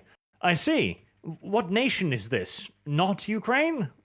Then don't fly the fucking Ukrainian flag. And I entirely agree with this, by the way, too. Governmental buildings should never fly a flag besides the fucking governmental flag. I don't care if it's the Pride flag. I don't care if the Ukrainian flag or any other current thing flag. Government buildings fly government flags. This is very fucking simple. True. Not the job of the government to be an activist. Got him. Nailed it. Destroyed. Kyle swiftly adopts Archer's talking points. It's like, yes, me too. Mesa. Say it. I'm not gonna say that, you mongoloid. True. Mongoloid. I'm pretty sure that's a banned word. I watched there live yesterday when Dev demonetized his stream by dropping the N-bomb. Silly Dev. And then he tried to defend himself by like, it was a quote, guys. Quote. It was a quote That's from what my the mind. Nazis would say. God damn it, Dev. You truly are the worst of us. Scrolly wheel is broken. Lord of Metalman says, say Arch 3 times in the mirror and he'll come through with a 12-hour briefing on the importance and explanation of logistics of anything. To be fair, there are many people who could benefit greatly from a 12-hour briefing on the importance of fucking logistics, because apparently people keep forgetting that logistics help, particularly if you're, having plans to invade neighboring countries. In that case, logistic is very important. Yeah. I just don't understand, Kyle, why people don't want to bring more trucks. It's like food, supplies, and stuff, matter. It's strange, isn't it? Like supply wagons since ancient Roman times. And even before then, what do they call them? Wagon trains or something like that? What do they call wagons? Wagon, or was it called a baggage train? I don't remember the technical word. Either way, if you don't defend that, what's going to happen? Troops are going to be like, well, we're kind of hungry, and we're going to, desert or starve. Both. At the same time. In Kyle's army, if the soldiers are not giving dessert, they will just abandon you. No cake, get out. Which, to be fair, is not without its historical precedence. US troops during World War II were rather famous for not wanting anything to do with fighting the Nazis if they didn't get their cola. And to be fair, they didn't get their cola. Need me fucking cookie coolie. Spotted Pig says, also, I had a dream of a city management game with World War I trench works instead of a city. That could be mildly amusing. Arch, do it. I don't want to learn how to program, though. I genuinely don't want to. I genuinely do not want to. Just do it. I feel no urge to do it. Force yourself to be miserable, do it. Kyle will have to learn how to do it. Hell no. I don't know.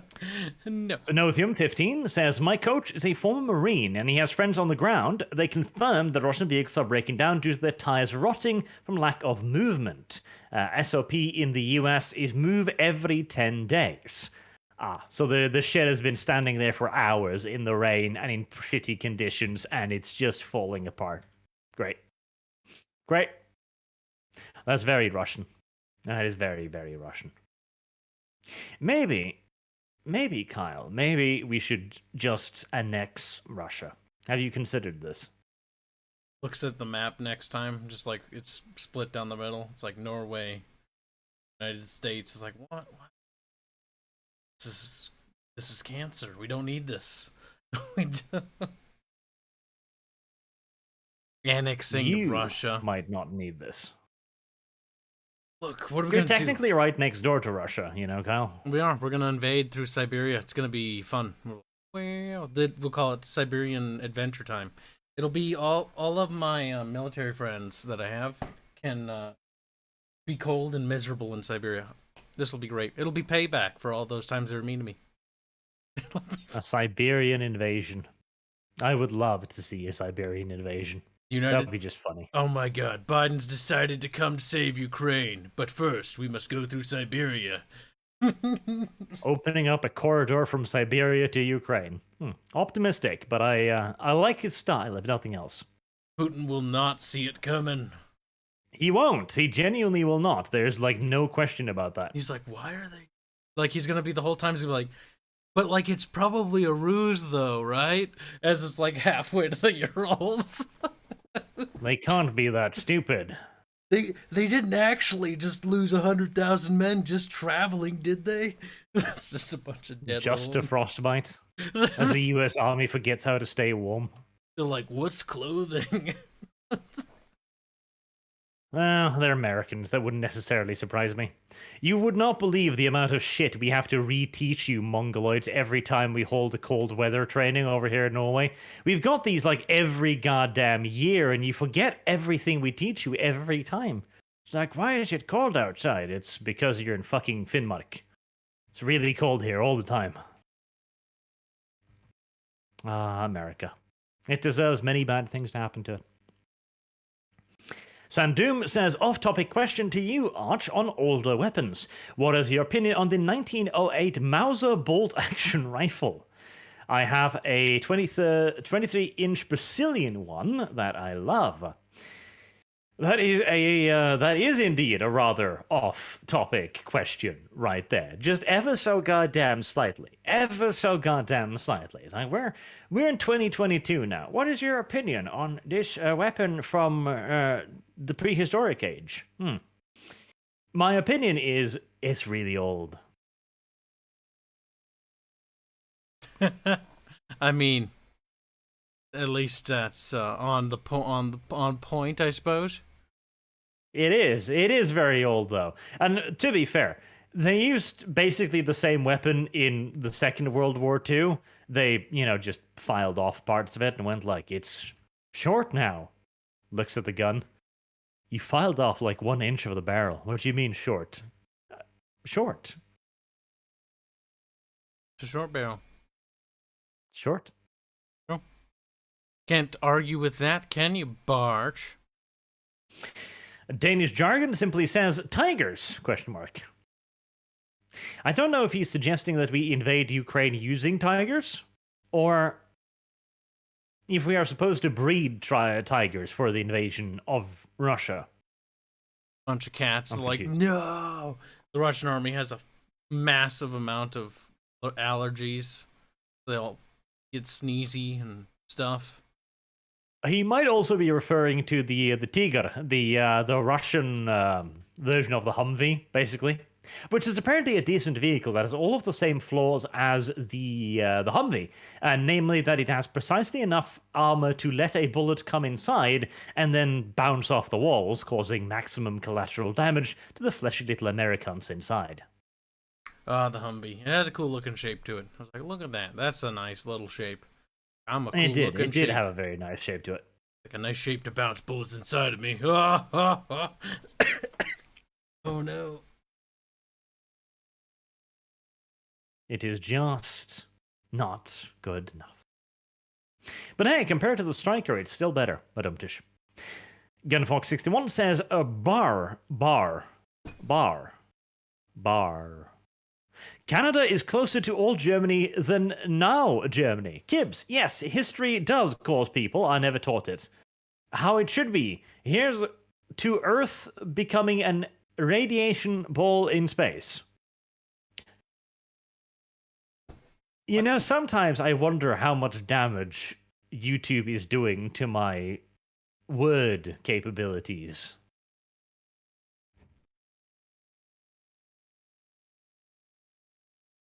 Kyle has no comment on this. He has already succumbed. My vocabulary just disintegrated. Gone. Sonic Nitro, hey guys, at party, so I can't stick around. I want to suggest inviting Sacred Cow Shipyards to future shows. He basically takes every ship, vehicle, etc. in sci-fi down to their nuts and bolts. That's certainly something to do. Kyle, investigate. Give me a name. Well, I did. Yeah, but like, kind of spell it a little. Jesus Christ, you're so spoiled. Yeah. Mark Ashamed says, Elden Ring stream when? Need members to solve Maidenless Arch. Breed Gibbs. Maidenhood is important. Oh, is this a YouTube channel or is this like a? Because I think this is actually a. I think I remember something about this. Oh no, it's a YouTube channel. I will have to investigate. No Elden Ring stream ever because I can't stream. Simple as. Like simple dimples. Simple dimples. Simple pimples. Got him with the rhyme. Skullstone888 says, remember that just because the map says the Russians are in an area doesn't mean they control it. Think of it like Afghanistan. That is a good point as well, yes. Not to mention, even if a map says that there are Russians here or there are Russians not here, that doesn't mean that there aren't or there are. That's the problem with the maps right now, since nobody's quite sure where anything is. What we need to do is we need to transform all of this into basically a sport where all of the contestants needs to constantly wear like a radio tag so we can see where they are. That'd be way more fun. What? Radio tags? Yes. Why? Well, so we can track them. Preferably, they should also wear little cameras so that it can basically turn a war into an entertainment show. I mean, at this point, why not? I mean, what is the logical and or ethical counter-argument to just making it a TV show at this point? The Barch. I was stunned. He's just like, God damn it, that's great. That's brilliant. I think Barch needs to be helped. Dev says he can still monetize, by the way. That's unfortunate. Oof, yikes. That's mean. Jers says, what's the risk of a full encirclement of the Ukrainian Donbass army elements? Significant risk right now, since they do appear to have finished their corridor with Donetsk and Luhansk, and therefore the rest of Russia. They were probably intending to meet up with the second Kharkiv axis, heading through Kharkiv and towards the Dnieper, but that hasn't happened as far as we can see.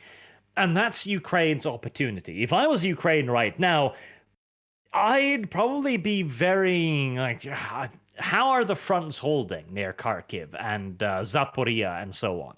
Because if they're holding strong, there's no particular reason yet to give up on the prepared and effective positions near Donetsk and Luhansk. But the moment it seems like either of those fronts starts really falling, you're going to need to evacuate those troops. Toot sweet. Because that would be... I think I've heard up to 100,000 Ukrainians over there. That would be a very, very nasty blow, and probably a war ender as well. So they best be a bit careful of that. Pinch. Mark Ashamed says, if I could make an RTS, I would have 3 liquid resources. Supply, munitions, fuel, as well as quarters and garage hangar limits. Complicated. Complicated is good. Kyle, it's your job now to just go find Poland ball memes and just put them up on screen continuously. But that requires me to type stuff, though. True. I have to type stuff. This is a big ask, mind you. I've never had to type in a word before on stream. Not once. Not until today. Okay, images. I'm mildly paranoid. There, look, it's the Poland ball.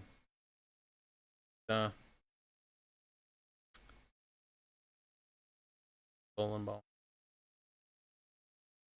In that case, it's a very disappointing image.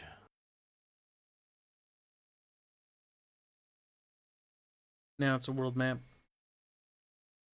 Look, Ukraine's not going to be there forever, Chad. No. The commander, 248, says, should Kiev blow all the bridges in Kiev? I see that as being difficult as there's like a dozen they would have to blow. They shouldn't be blowing them yet. Ideally, they would want to be blowing them when they're about to be taken, but the thing is, in modern war, with all of the modern bridging equipment we have, it wouldn't delay the Russians for very long at all. Like, we've got vehicles specifically designed to just plonk down an enormous steel plank over water these days. It's not like the 1940s where you can blow up a bridge and the bastards are going like, oh, god damn it, we're gonna have to rebuild that now. It's a little bit more complicated in many ways, and less complicated in other ways, yes.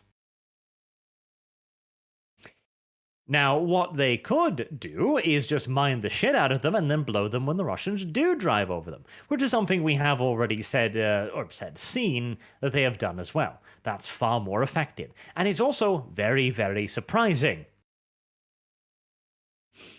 Partially surprising, just simply in fact that the goddamned Russians didn't check the bridge for explosives yet. Idiots. Cyber Anime Alien says, it strikes me as unwise to throw away soldiers when your opponent has equal men at the front. Could Ukraine eventually outnumber the Russians? Locally, presuming Russia doesn't send in any reinforcements? Possibly. But you gotta remember, the Ukrainian army with reserves is probably 500,000 men or so, round about there. The Russian army with reserves is something like 4 to 6 million. So, yeah. It'd probably not be able to outnumber them completely, no. Artemis Fowl, it's definitely Slutimus now, I recognize him, Kyle, simply asks, why is Kibbs a furry? He does this all the time. Slutimus will pay for his sins. True. Gibbs is a furry because he likes the way it feels against his naked skin. No. No. Quite horrific.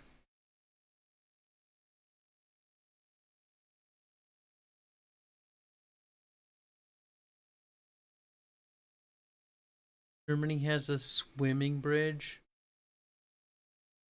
Next. Why wouldn't they? Ulenbo. The Commander 248 asks, can stringers, I presume you mean stingers, take down jets? Yes. There's no real reason why it can't. It shouldn't. It shouldn't be able to take down modern jets, but something like, you know, the outdated piece of shit MiGs that they're using over there, sure, why not? And theoretically it can happen, but by and large, manpads have pretty limited range and should have a very hard time shooting down jets.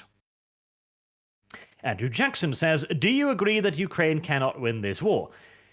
Cannot as in absolutely cannot? No, I mean, anything can happen in war. That's kind of the problem. But is it likely? God, no. It's extraordinarily unlikely. And win... I mean, hell, I might even go so far as to say that, yeah, no, they basically can't win the war. But they could make Russia lose as well. That's probably the best they can hope for, making sure that Russia loses too and really suffers for it. Alternatively, they might be able to get some kind of negotiated peace, but honestly, unless NATO really starts getting strident with their own demands, that is very unlikely too.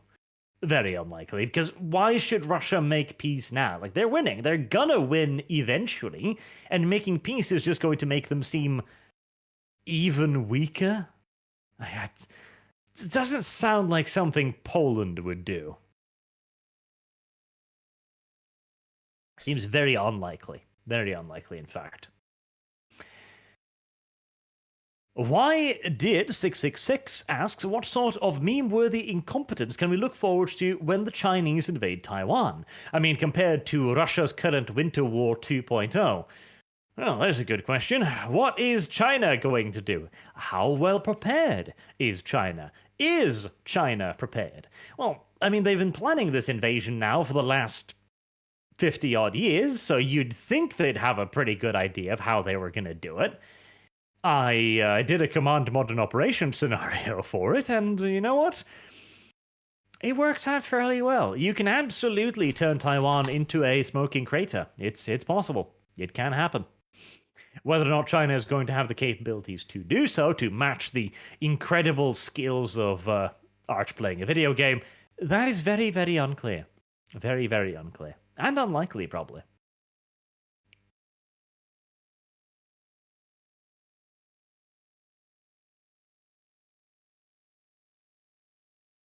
That's Kyle's clue to I put up in a picture. confirm. Look at it. Deutschland eats grape. Deutschland cuts tape. Deutschland closes drape. Deutschland does rape. Poland's like. That's terrible, Kyle. How could you? I've sent you so many more wholesome ones, and you just go for the rape one straight up. I was looking for something fucked up. The more depressing it is, the more funny it is. True. That is kind of the point of Poland Ball, doing horrible things with cutesy little things, and be like, look, it's a juxtaposition. And that's true. It is a juxtaposition. Terrific. That one, that made it. Let me scroll it down.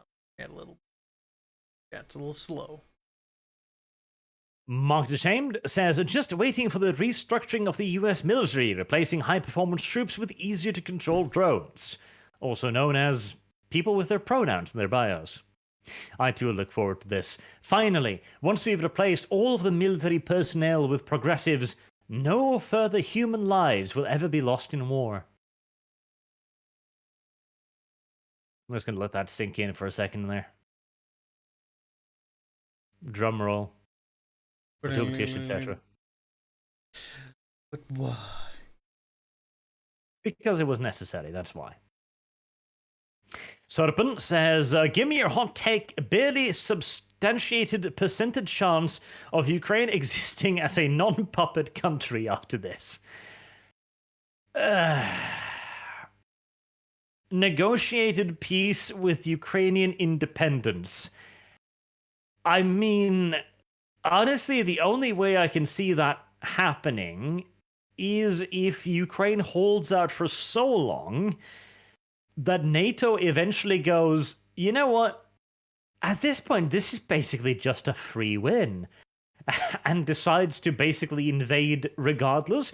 Or, well, NATO doesn't invade in the normal sense of the word. They send in peacekeepers and then wait for them to be shot at. And then they invade in the proper sense of the word. Classic invasion. Pretty much. Honestly, 5% maybe, 10 maybe. The odds are not good in my honest estimation. The odds are not very good at all, frankly. Poor Ukraine. Artemis Fowl says, why does Russia build and use tanks that explode faster than a jihadi during Ramadan? What meth smoker came up with the T-64, T-72, and T-80 design? Well, you see, these vehicles were perfectly adequate when all you needed to defeat most anti-tank munition was reactive armor. The problem is, that's not all you need anymore. About 60, 70 odd years, damn near, have passed since these things were actually functional. That's the problem. Russia needs to, build a new tank, frankly. And they need to not make it the T-14, because the T-14 was pretty sad, honestly. Nobody liked the T-14. Nobody liked the T-14. And for good reason. The T-14 was terrible, the T-14 was expensive, the T-14 required ridiculous amounts of maintenance, and the T-14 seemingly broke down with frightening frequency, to the point where it broke down during their military parade where they tried to show it off, and they towed the damned thing off the grounds. That's just embarrassing. Vash97 says, so you have the Russian air grounded with most likely missing spare parts and men to fly said jets, excluding the men and having Boeing and other air manufacturers cutting ties and sanctioning them. That is another possibility as well, yeah. If they're struggling to keep their trucks on the road, how are they doing with the infinitely more complex aircraft? Yes. Probably not great, if I had to guess. In fact, they might even be doing pretty damn awfully. Boeing too. Angelo Nuno Almeida says, came across reports of Russian soldiers graping, we don't use the R word here, women. People in the comments were throwing the word Dedovshchina. Search for that word and the wiki and prepare to lose even more faith in humanity. I have read something I should not have read.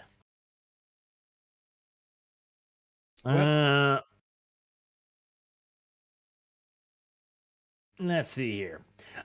It's the practice of initiating people officially into the Soviet armed forces by having them commit grape on civilians. Well, we all need our traditions. What can I say? Some are more brutal than others. Pretty fucked up.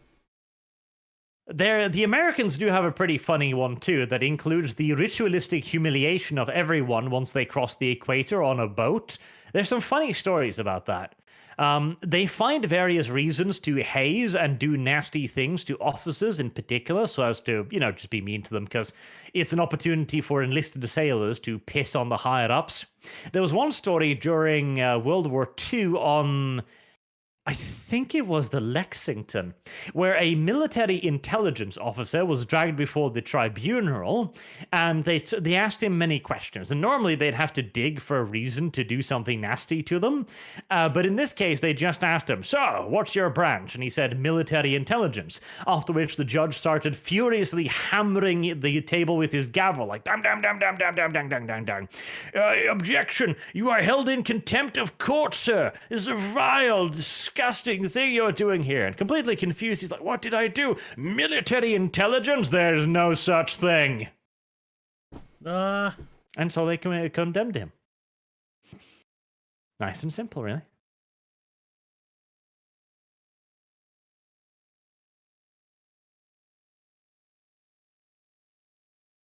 Kyle is dead. Good. I mean, I did say something. You little... No, you didn't. I mean, Kyle, you messed up your microphone again, haven't you? Kyle. Did Bad. I? God damn it. Okay. We'll adjust it real quick. There we go. Forgive him. His fat ass has recently been poisoned by the devouring of yet more salmonella-laced chicken, no doubt. What? No, I'm over my illness. For now. The Commander 248 says, go to the website WDMMA. You can look up the size of the Ukrainian Air Force. A lot of the planes that were destroyed on the ground were probably trainers that are used for combat anyways. A lot of the trainers, okay. Well, if they did destroy a lot of just the training aircraft, that would be good for the Ukrainians. Commissar Hybrid sends a very generous $50 to say, Arch Sub-Brief did a real fantastic video explaining the causes of Russia's logistical failure. In short, several units deployed without long-range comms equipment. That would not be surprising. Yes, that would be one of the reasons. Though I would think that the traffic jams and just a lot of the inflexibility would be the core reason, because in that case, the lack of comms would be a symptom of the disease. Like, they can't call up reinforcements, they can't call off, more correctly, operations, etc. But yeah, that's certainly a point. Jack the Outcast says, Hail Arch and breed Kibs. We'll watch later. Rot grind is on. Don't know what that is. Troy Neenan says, will Ukraine push to get their territory back? That is what they're currently trying to do in the peace negotiations, where they're saying that Russia needs to give back Luhansk and Donetsk. That's definitely not going to happen.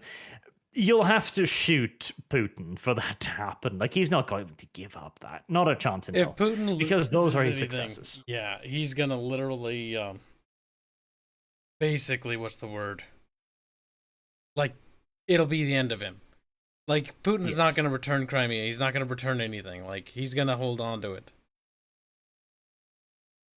Yep, he is going to hold on to that, and he is going to make very damn sure he does not let go, because that is his political future right there. That is his political lifeline right there. If people are thinking of backstabbing him now, they're definitely going to do it if he proves himself to be weak.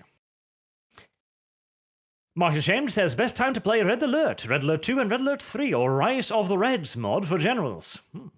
It needs a Ukrainian faction. He also says, no command modern operation scenario on this? No, there isn't. I'm a bit ashamed, really, because normally they often do these command live updates where they go like, oh, this could be a war, let's do a scenario on it. But they completely whiffed on Ukraine. Tragic. Yeah. Brother Strato says, you forgot the nuke option so that Russia has. Russia is not going to nuke Ukraine. It's literally next door. They might as well nuke Moscow at that point and just go like, well, if we're going to do it, might as well do it completely.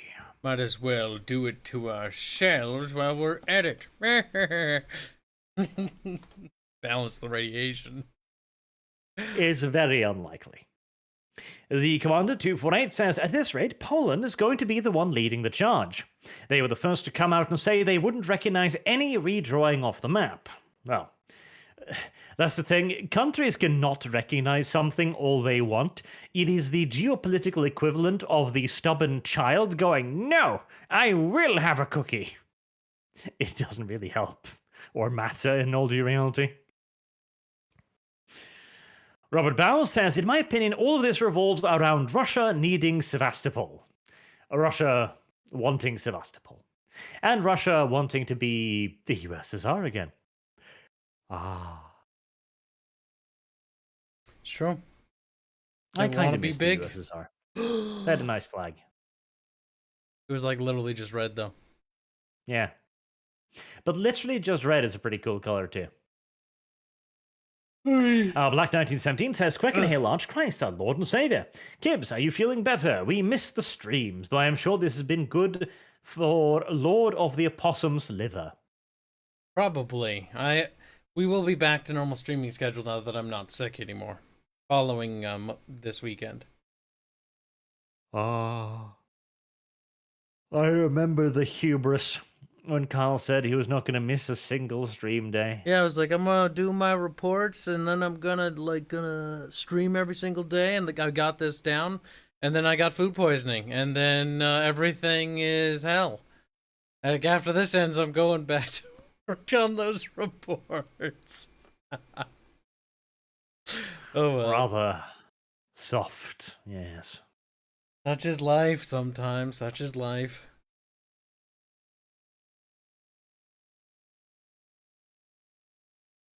Yawn.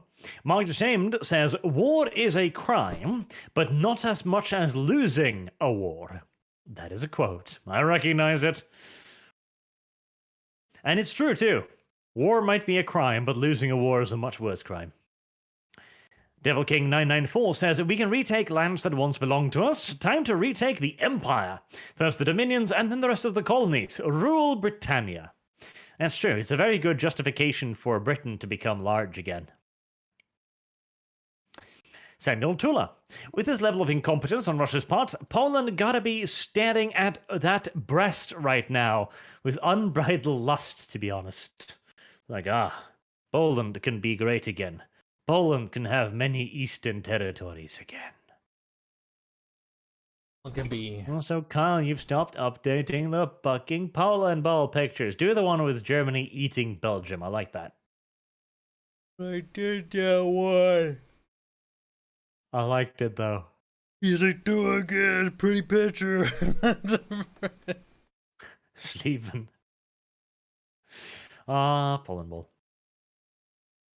For Max Smiling says, what about the economic escalations and MasterCard, SWIFT and all of that? Well, it's going to be a very huge inconvenience for Russia, for the Russian populace, and for, well, the Russian economy as a whole. What kind of effect it's going to have? Well, again, Russia is trying to start returning to the gold standard now, trying to make the ruble solid again. But it really is the ruble that is the big question mark there. And, banning, getting MasterCard out of there, getting Visa out of there, getting the various payment process out of there is absolutely going to do their part to weaken aforementioned ruble. It's going to be an effective...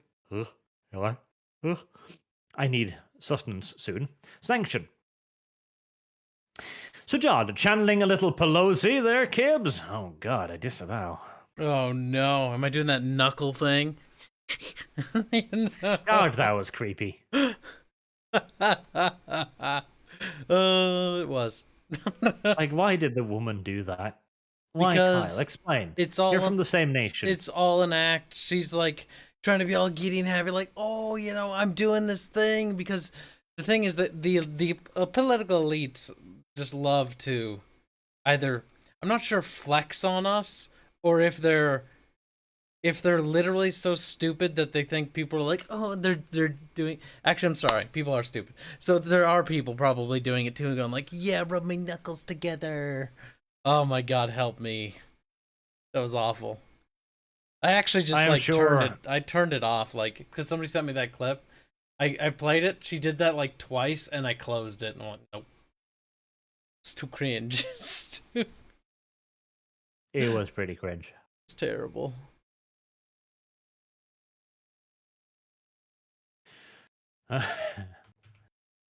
Not technically Germany ball, but close enough for government work.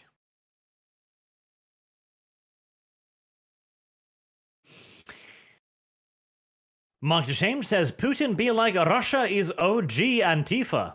Oh. Jerkin Magdicus says, I'm from Texas. I am a combat vet, and looking at the map from what it looks like is Russia's half-assed attempt at a pincer move. Yes. Essentially, that is what they were trying to do, and it didn't really work out. Two pincer moves, actually. One against the Luhansk Donbass area, and one's against Kiev. Neither of which actually worked. Tunu, she says, come on, man, peace in our time. Let's have 'em. Peace in our time. This piece of paper guarantees peace in our time. I spoke with Adolf, and he seemed really reasonable. He seemed pretty chill. He was like, I'm only gonna, do a little bit of war crime. He's like, only a little bit? He's like, only a little bit. Only a little bit. Ooh, this one's much more high class. The art's got a lot more effort put into it. It's a high-class pole and ball meme. It is. Elevated effort. I feel like you might need to read this one because it's very, very poorly worded. I feel like you want me to read it. Nope. Honorable submersible. That's painful. Aircraft carrier. And I like how aircraft carrier is just fine. Is into beard now. Soon American cities. Wow, that's commence to make tremble before Japanese air raids. Oh my God, help me. When we're most complete finality of project about mid-1945 excellent. Because they get nuked. Oh no, sad. Our new model U-boat is ein cutting-edge technological machine.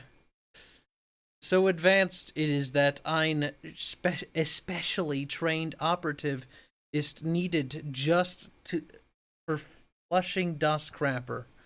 Really? Is that actually, was that a real thing? They had to have a special operator for that? Not for flushing, but for finishing it. They needed the toilet was special built, and there was, to be fair, a very good reason for this. Namely, that it turns out that it's really difficult to flush a toilet like 70,000 meters beneath the sea. Okay, that's a slight exaggeration, but you know. What? Okay, he says wunderbar. Ich can't see, can't nicht see how backfiring ever could such engineering. God help me. What does that mean? God cannot help you now. Did that backfire? It sunk a sub, didn't it? I do believe it did sink a sub because the thing that was meant to keep the water out failed on one of them, and so the water came in because of the pressure differential.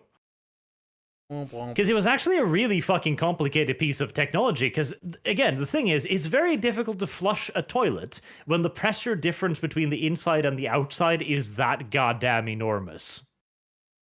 I mean, I can believe it. You can believe it. I told you. You need to believe it. They have invented one creation. It was technologic advanced. Oh my god, help me. The French one's the worst. C'est une machine control remote for Setez-vous up the bomb. Fantastic. Ich will take it. Oh, fuckers vous. Oh god. Boy. I don't know. It's French. I'm not reading this anymore. I lost brain cells. The American one, there we go. What's that you've got there, Marine? Sir, it's a gun I made from 3 other guns, sir. Outstanding work, Marine. As you were. Sir, hoorah, sir. There you go. Look at that. Much more eligible. Oh my god. Help Not me. legible. Legible. Good. Oh, this thing, my dictionary, my internal dictionary is broken. It's all backwards. It's so... Well, the chat enjoyed it, Kyle. That's good. Oh, well, at least we suffered. A jerkin Mac Dicker says Brandon, LOL, is a dementia patient who hasn't been diagnosed yet. Hashtag Texan Tejanoid Independence. Hashtag Nation of Texas. Ah yes, Texan Independence. I would like to see Texan be independent because... funny. Feel like, hello. That's really all, just funny. You know what we need to do? We need to balkanize the world. Every province is now free. Like, no. So John says, Treaty of Kiev will be Treaty of Versailles 2.0. Russian First Reich incoming. Ooh. Now that'd be funny. Hopefully we can meet it with our own Fourth Reich, though. Germany remobilized. Taras Sherenko says, what does this war say about the effectiveness of partisan forces in modern warfare? Well, not a whole lot yet. Really, because all we really know is that there are lots of tales of Ukrainian civilians taking up arms and supposedly being effective, but, well, there's the whole supposedly being effective thing. I have seen some... I was about to say drawings for some reason. Like, yes, I've seen drawings. I've seen lots of drawings of Ukrainians. That's what I've seen. I've seen some of Ukrainian civilians, like, making Molotov cocktails and shit, and everyone's like, oh my god, they're making the Molotov cocktails. What will Russia do? Oh my god. The Molotov cocktail is not a very effective weapon anymore. Like, most tanks are actually hardened against that stuff and will not care one iota if you throw a Molotov cocktail at it. Like, the reason why Molotov cocktails used to be good was because the superheated air would be sucked into the ventilation system, killing the engines straight up and destroying the tank. And then you would have the crew stuck inside of a tank on fire with hot, superheated air and flames being sucked into the engine compartment and the fuel and so on. Nasty shit. Now, that isn't really a problem. Now, of course, you could always throw the Molotovs at the actual Russians themselves, and that would probably be more effective again. Oof, yeah. But we're going to have to wait and see until they actually get to the guerrillas part of this war before we can see the efficiency of the partisans. Troininen says, you just both sides are skimming ammo to resell. I mean, that would be funny too. If they're literally just reselling the ammo, just a bunch of people getting really rich off this. Primark says, do you have a military background, Arch? No, as I said at the beginning of the video, we are not military professionals. Kyle is merely a professional furry, and I am not. No. That's a lie, Barch. You know more about furry stuff than me. Don't you? He's a member of the 4th Furry Brigade. Lie to me. You explained of the furrification front. You explained furry shit to me once. I remember this about an artist. I remember. Of the Yiffing Yankees. I don't remember who they were, but you're like, he draws stuff, and I think it's funny, and I'm like, that's kind of gay. Kyle is. See, the problem with Kyle is he tries to make like counterattack, and he's like, it's not even a counterattack. It's a truth. I just don't remember because it was like 2016. I attempted to change the narrative, but I forgot the narrative.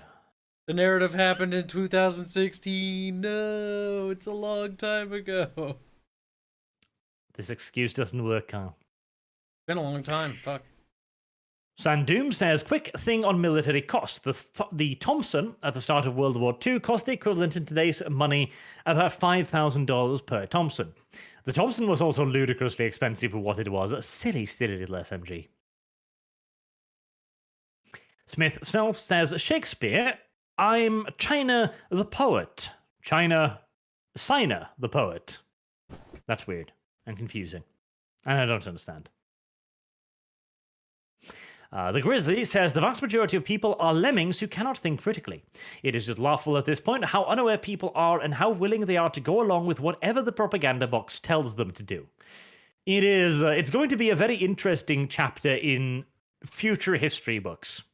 Like, social media will be a very interesting chapter in future history books, that'll be for sure. If we have a history. True. Omega says Nationalists' party took over Sölvesborg in Sweden last election, and their first call was to remove political flags, and then they now fly the Ukrainian flag. Yeah, that's the problem. The right is just as susceptible to much of this cringe as the left is. Nirvana Shatakam says you need to see the Bayraktar drone song by the Ukraine's aliens. Bayraktar drone song. I might look that up afterwards.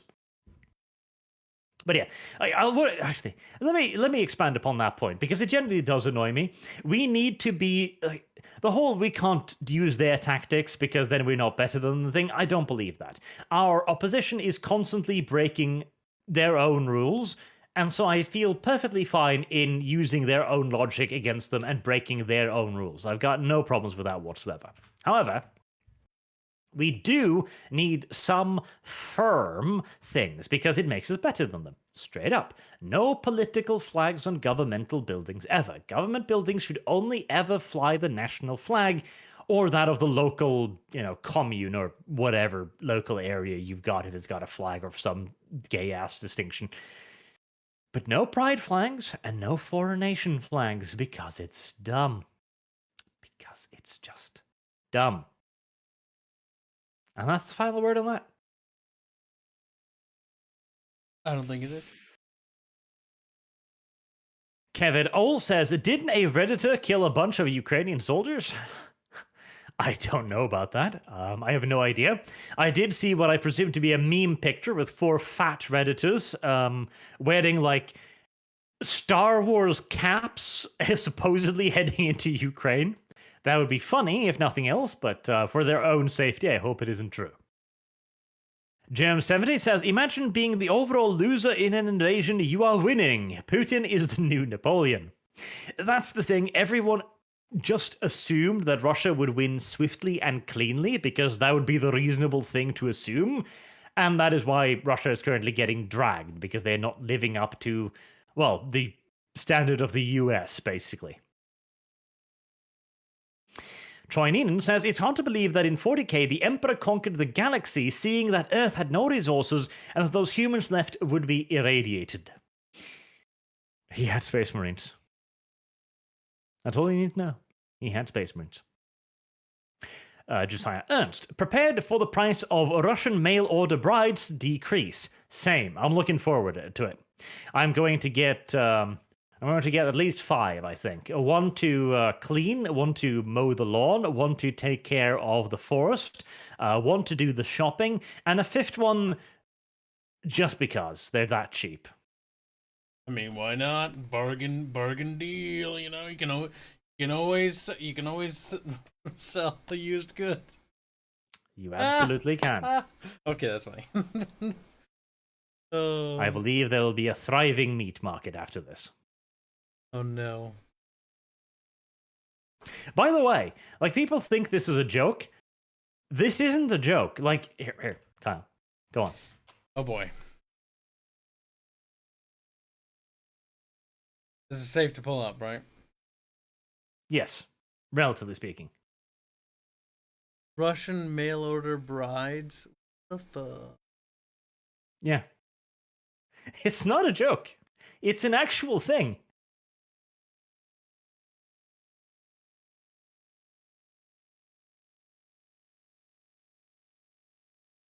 You mean pricing $4? Oh, the pricing, I think that's I don't even know, but I'm pretty sure the I don't fucking know. I honestly don't fucking know. I'm trying to theory craft the pricing here, but $9 sound, I mean, that's really cheap. If it's $9 for a Russian woman, you know what? I think I'll take more than 5. I don't think it's $9. And firstly, I could use an editor. That's human trafficking. Secondly, that's too. No, Kyle. No. It's voluntary, therefore it isn't human trafficking. Voluntary humans voluntarily tracking themselves. It's got a theme song. We could work with this. Could be a TV show. Not a good one, but you know, we could have better than some of the shows coming out. True. Yeah.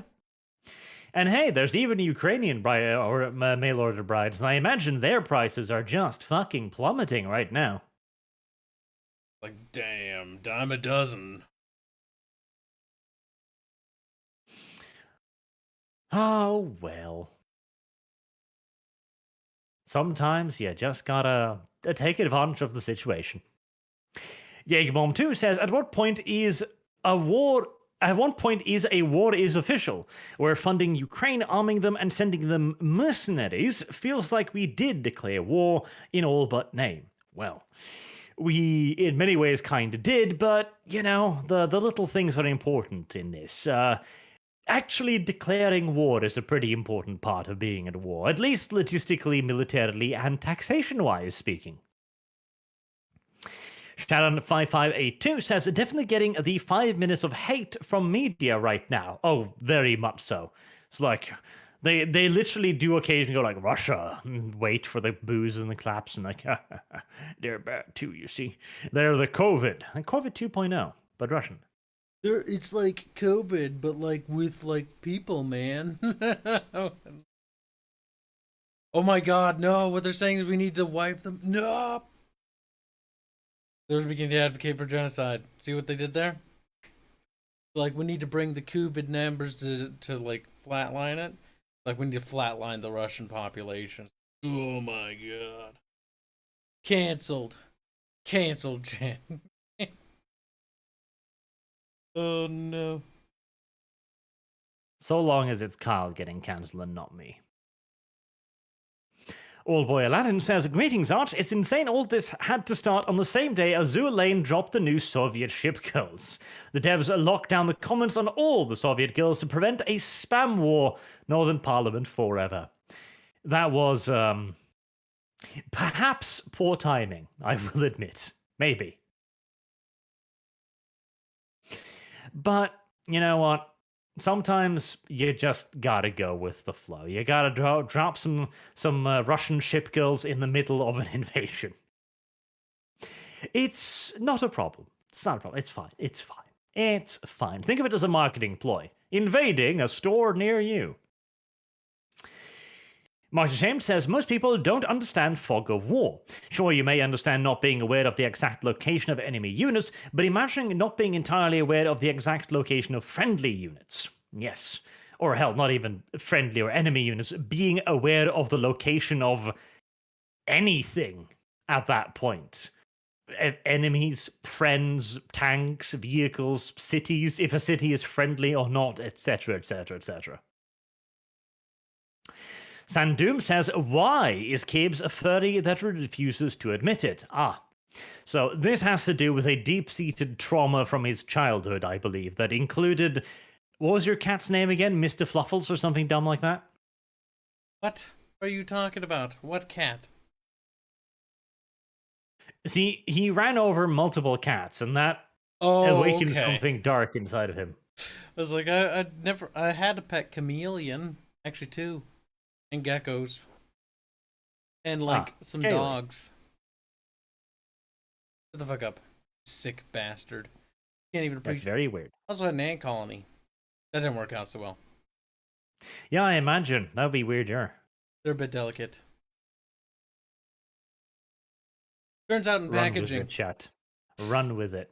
In packaging, he's giving you this. They send them in a plastic bag, right? In the middle of friggin' winter. And so it's like, okay, they're all friggin' frozen solid. Like, some of them might be okay. But, like, you know, it's all jumbled up, and, like, half of them are broken into pieces, so when they thaw, they're like, oh, my legs. They're gone. It was quite tragic.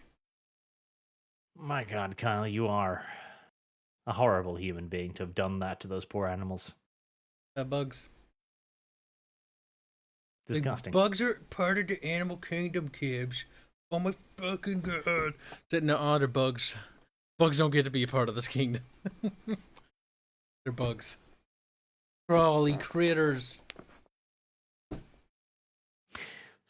That one. Gion says, on an unrelated note, did you hear about RimWorld being officially banned in Australia per recommendations of their classification board? Yes, but then again, Australia being a repressive fascist country is nothing new.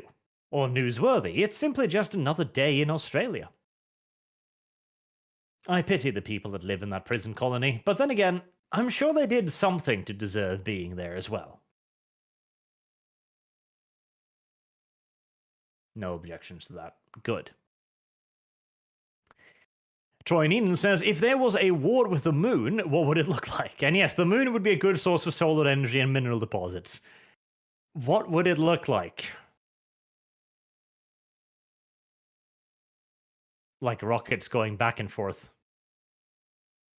That's about as complicated as that would get, I think. And then it would Because a war with the moon, I think the moon would have a severe advantage in that they can drop things on us, but we'd have to shoot things up at them. Yeah, it'd be easier for them to drop stuff, because gravity would work in their favor. It'd be a hellish war. But a short one, probably. Jeff D says, Sub Brief has a great story about hazing the new captain of the sub he was on by stealing the door from his cabin and hiding it from him. A call-out video? Question mark. Well, maybe. Kyle will have to sniff his pants first, though. Sniff his pants? Yep. What? Anonymous Fowl says, new videos are dropping of Russian trains moving minivans to the front. Their logistics are so trash, they are buying civilian cars and trucks. Well, that is indeed unfortunate. Oh my God. Very unfortunate. Just imagine a friggin' little Ruski in the little van, you know, the little tiny meep meep van, right? And there's like crammed in there with his combat gear on, just looking absolutely sad about his existence. Being like, this thing has no armor. This thing has no... Well, if you're just going to be a truck driver, it's fine. Beep. Cyan Wizard says, so MasterCard and Visa have just decided to halt transactions in Russia and will not allow their cards issued outside of Russia to work with Russian vendors or ATMs and will boot any card issued by Russian banks off their networks. What the fuck? I entirely agree. Like, I hate it. And it's a real warning of why we should not be very happy with the idea of the cashless society. Because you're basically screwed if that happens. Okay, your card doesn't work. How are you going to get money out of the fucking bank? That's a good question. That is a good question. Now, it's not impossible, but you're going to have to go through a lot of extra trouble to get it done. And on top of that, you're probably going to be in a situation where the banks are going to be limiting your withdrawals as well, because they don't want you to take all the money out and see them crash and burn.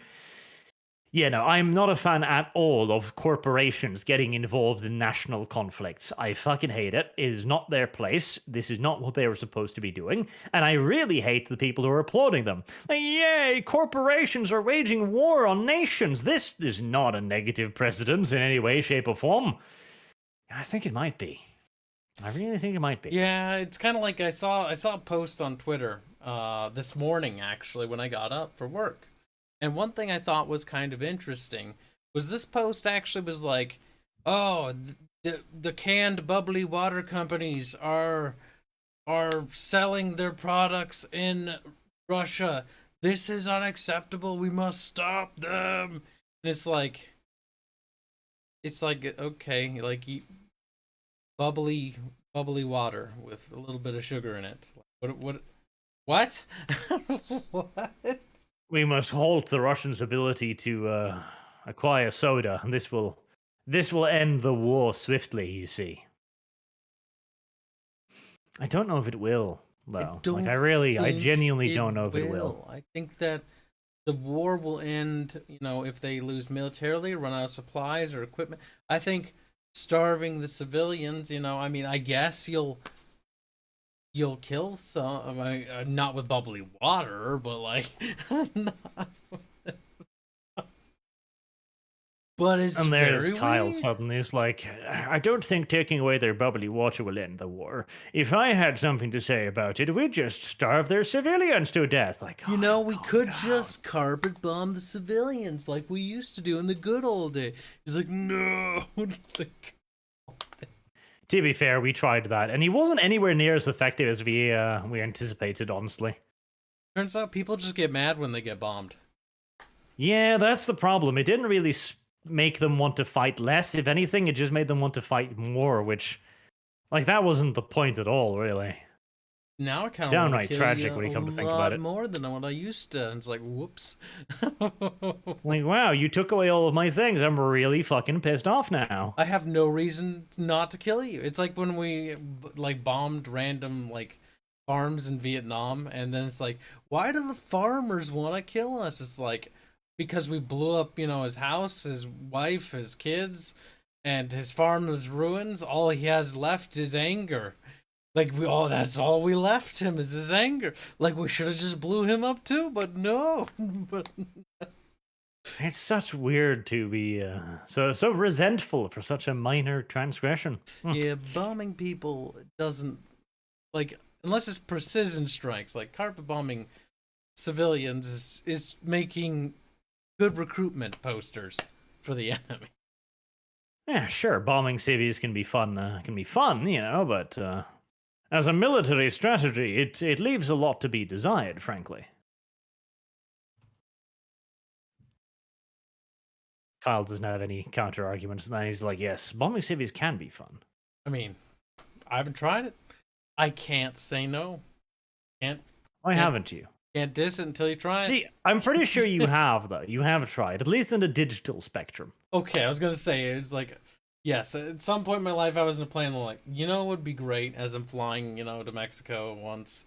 I'd be like, if I could just bombing those cities right there. Like, those houses, I just want to drop bombs on. I don't, it could be a, preschool, but, maybe these bombs will, change their lives for the better. To be fair, they're quite likely to. They'll be more conscientious about what flies over them from now on for the rest of their lives, assuming they have. I have no idea where this is going, Barch, but this is what you started. Kyle, you may not know, but I have a plan. He's like, I have a reason for doing this. He adjusts. I have a reason for being here. I have a reason for getting here. I have a reason for all of these things that you might not understand. And that's not fine. You should understand. It is your job to understand, and perhaps you should grovel and beg for forgiveness for the fact that you do not understand the grandiosity of my schemes and plans. I don't know about that. See, the problem is I might have taken that a little bit too far, because I think now he's beginning to suspect that I might just be biding my time to drag this out. I think Barch is being a little bit what we call blonde. And we do the blondies around here. Then again, he is Kyle. I doubt he's really all that quick. Listen, I'm just wondering how much work I have to do. In your entire life, a lot. I'm not thinking about frightening that. Quantity. So I can get these reports done, because when they're done, oh baby, it'll be so great. I'll be able to breathe again. I'll be like, yes, I can get out of this chair and stretch. Nice. But not today. For today, we I don't click. think chat wants you to. For today, we copy and paste. That is what we do.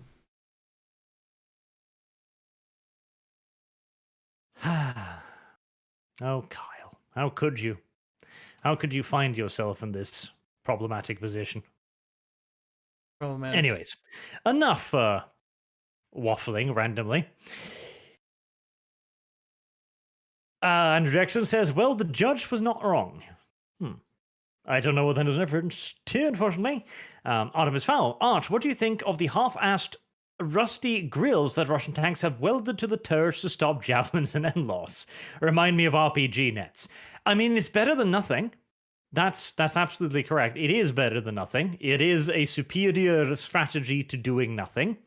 But I don't think it's going to work particularly well, unfortunately.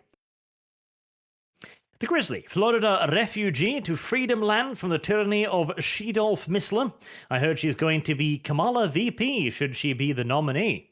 Kamala Harris, the President of the United States. I would enjoy that greatly, I would. I wouldn't, but whatever. Inquisitor Jack, there is no curse in the tongue of men to suffice to express my contempt for those who cheer arming foreigners but want me disarmed. Good point.